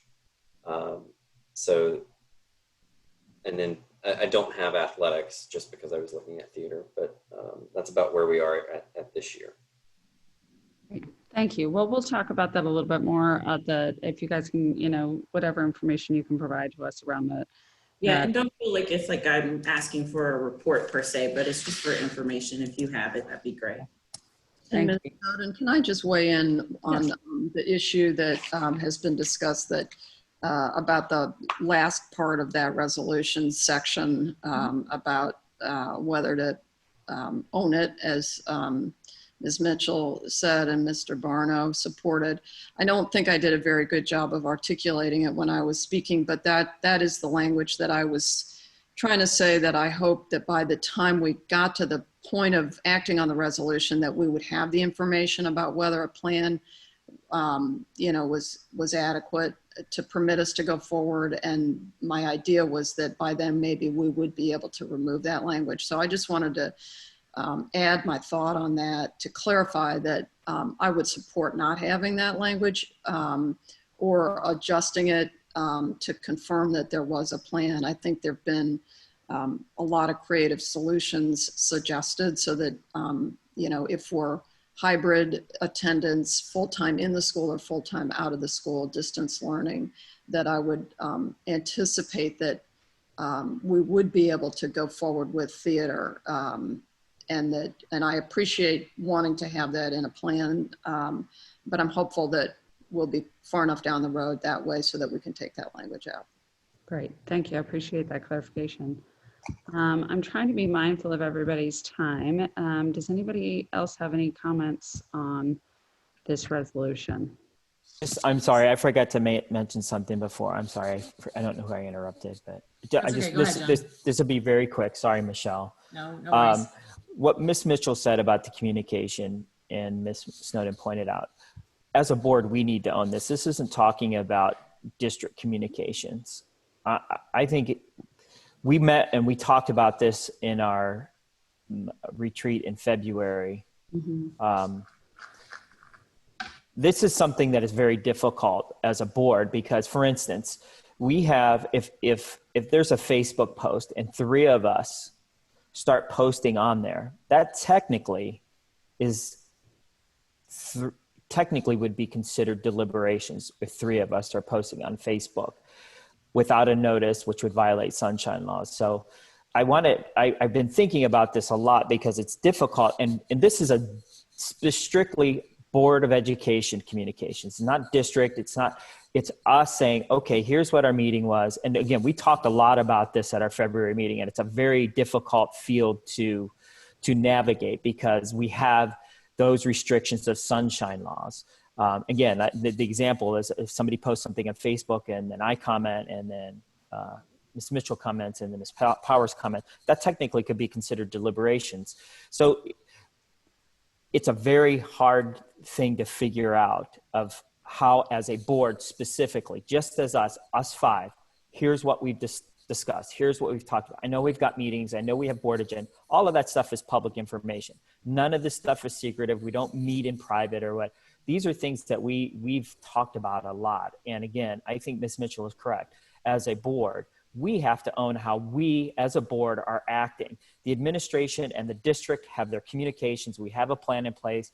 Dr. Miller sends out a biweekly email. I believe it's going to be weekly. There's lots of other communications that are sent out by the district on social media. As a board, I think that is something obviously in the future we should talk about. And I know we all strongly believe that. And I wanted to make sure that this is talking specifically and directly about us 5 as board members figuring out how to do it. And again, I speak for myself, and I think that's this isn't putting anything on anyone else other than the 5 of us. So I wanted to make sure that that was clear. And I think that maybe that's what Ms. Mitchell was talking about. But I think that I wanted to emphasize that point too. Sorry, I've been talking a lot this morning. Sorry. No, that's fine. I appreciate that. Ms. Minio, you wanted to say something as well? Yeah, I just wanted to add in, I wanted to say thank you to Dr. Miller for her discussion comments this morning, and just highlight one more time, thank you to Dr. Miller and all of the educators. I think you highlighted the music department, the theater department, phys ed, and the visual arts. Thank you all for working together to come up with the creative solutions. I think you highlighted the fact that those have all been in place, and that has impacted how the school year, we still are looking, at what 2020, 2021 is going to look like as a school year in general. But I appreciate the work that all the educators and Dr. Miller and the administrators, I appreciate the creativity that you guys have all put into it. And I want to make sure that we're recognizing that not one department is prioritized or highlighted over the other, that everybody's had the opportunity to contribute. I thank you for that. Thank you. Any other comments? I just want to confirm the, support for Ms. Mitchell's statement that we have to find a way to prioritize communication. That, as Mr. Barna said, that's something that we talked extensively about at our retreat meeting. And my hope was that by this time we'd be having regular coffee hours with our community, and we haven't been able to do that because of COVID-19, but I'm very supportive of the notion that we're going to find a way to be in communication with our community, get out in front of our communication issues and own it. So thank you. Yeah, and again, we'll discuss all of this in more detail on the 7th. It's not properly noticed here, so I'd like to just. Sorry. That's all right. I just want to make sure that we cover it when we say we're going to cover it too. So that'll be next week. Thank you all very much. Any other comments on the resolution that's in front of us? Okay, then I'm going to close that conversation today for that particular item. There are also in 6B is any other board discussion items. And in this, I want to thank Ms. Mitchell and Ms. Powers very much for their work. I asked them in the midst of the difficult social times that we are going through in regards to Black Lives Matter and other in our environment. It's a difficult thing, right? I want to make sure and use every word correctly. So I want to thank Ms. Mitchell and Ms. Powers for doing the work of trying to put forth a statement on behalf of our board, and they worked together and presented this to us. The board has had the opportunity to individually read through this and give comments individually back to Ms. Mitchell and Ms. Powers, and they were able to present this to us today as a statement that the board would adopt. And I would open the floor for any conversation on this. Marley, should we read the statement first? Absolutely. Tyler, I have it pulled up on my thing. Oh, there. Thank you. Can we pull it up? Thank you very much. Okay. Sorry, I wasn't looking at the right screen. Yes, if either of you would like to read it, that would be awesome since you worked on it. Before I read this, I would be remiss not to explain where Victoria and I collaborated on this, and then also send it out for your thoughts and feedback so that we could discuss this today. This is not easy work that we are about to embark on. And it was critically important for me that our entire voices, all 5 of us, were creating a statement and a plan of action that will outlive the 5 of us. By that, I mean, we won't always be in our seat. board seats change and what have you. And something that is deeply, deeply personal for me. It is one of my whys of why I'm here and serving. It was important that we all participate in this process. So I want to publicly thank the four of you for giving me the space to feel the emotion that I have felt in the last several weeks. The sometimes frustration and anger and pain, and just thank you for the support that you have given and for being willing to acknowledge that we need to do this lift together, and that we couldn't just put out a statement that was just aspirational only by two of us and not all of us do the work. It seemed hollow to me, and I thank you deeply for agreeing with that, and for being committed to doing that work in the coming days, months, and years.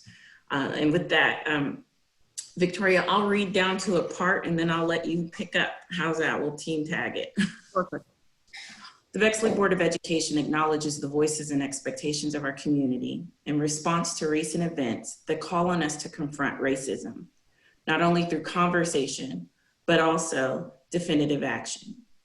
We recognize our critical role in shaping and cultivating an educational experience that ensures each student, regardless of race, color, ethnicity, religion, and sexual orientation, feels valued, supported, and free.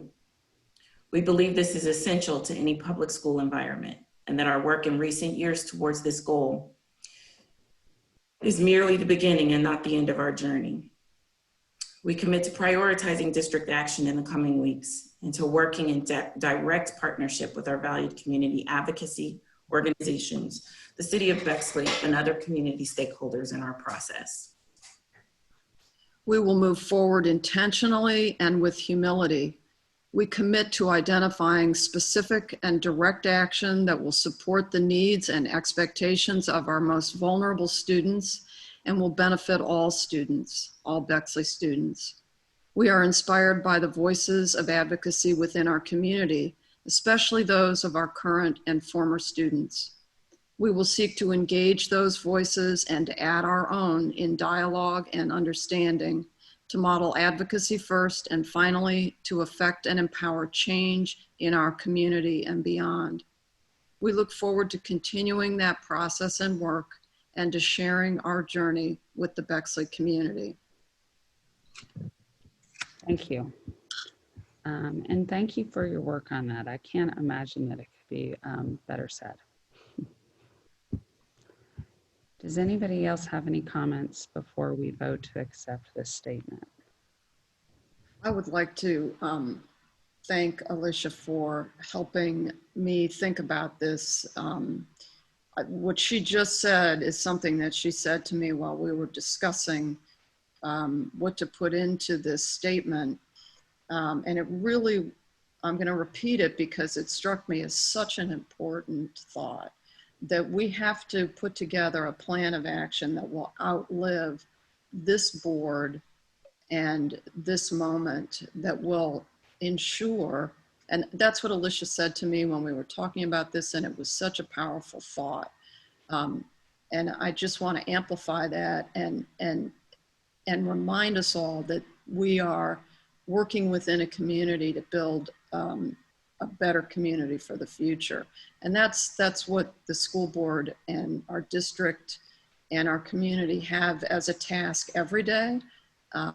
This is a special time, and it will take, as Alicia said, hard work and dedication of all of us to create, make changes that will endure. So I really appreciate that thought process, and I think it's going to be at the foundation of what we do going forward.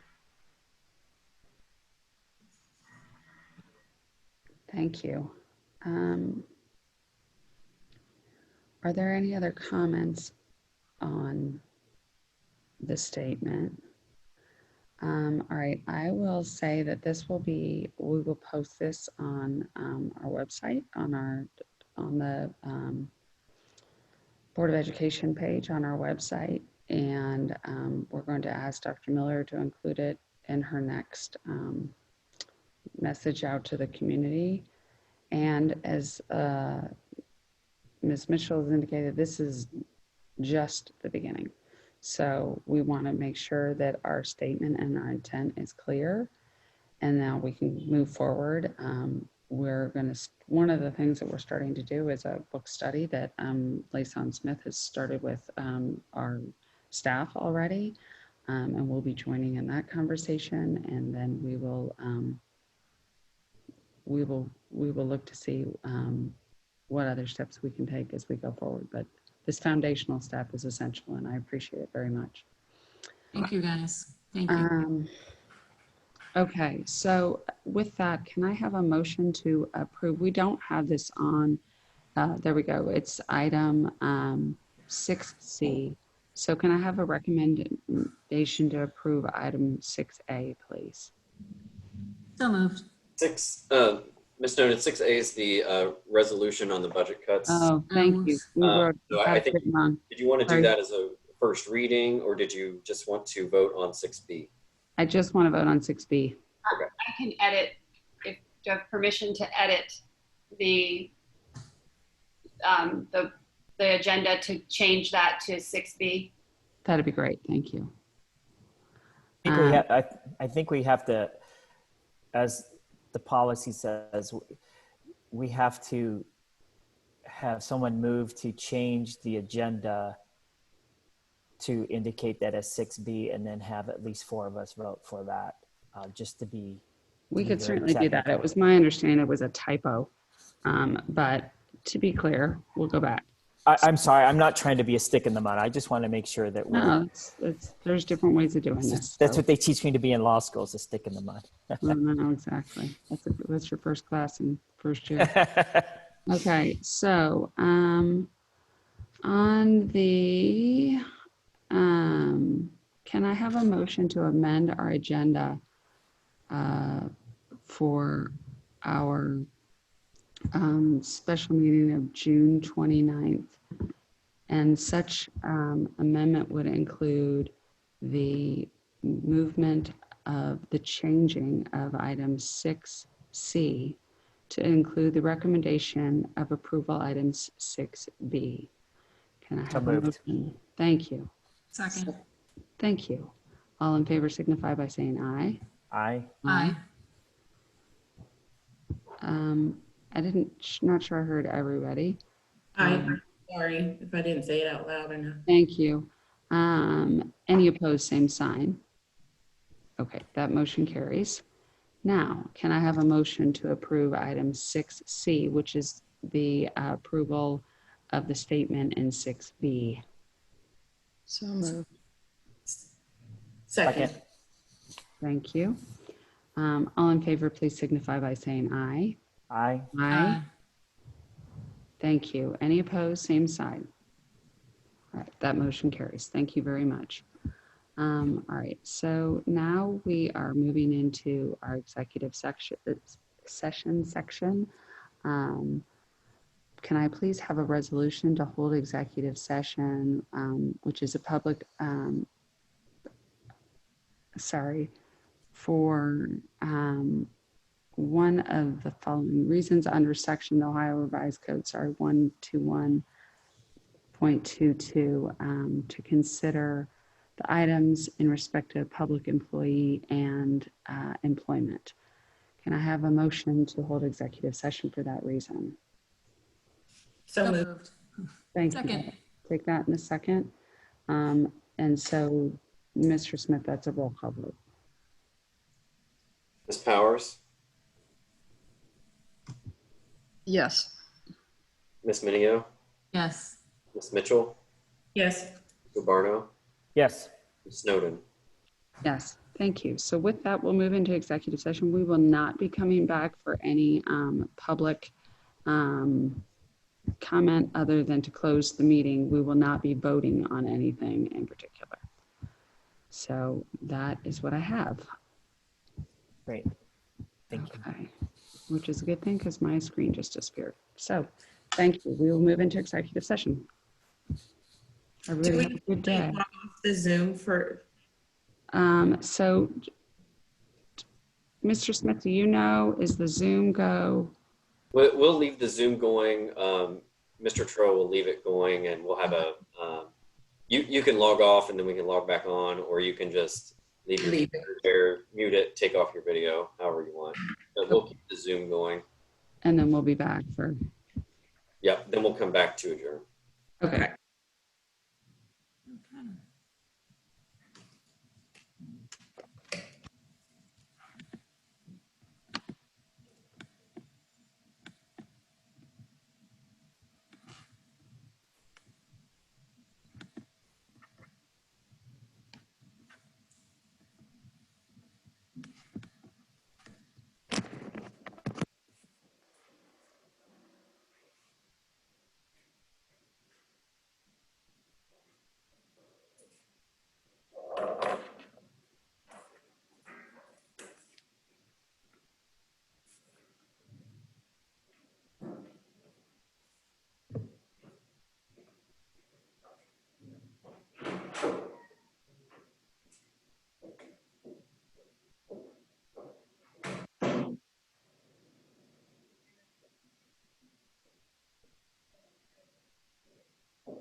Step one.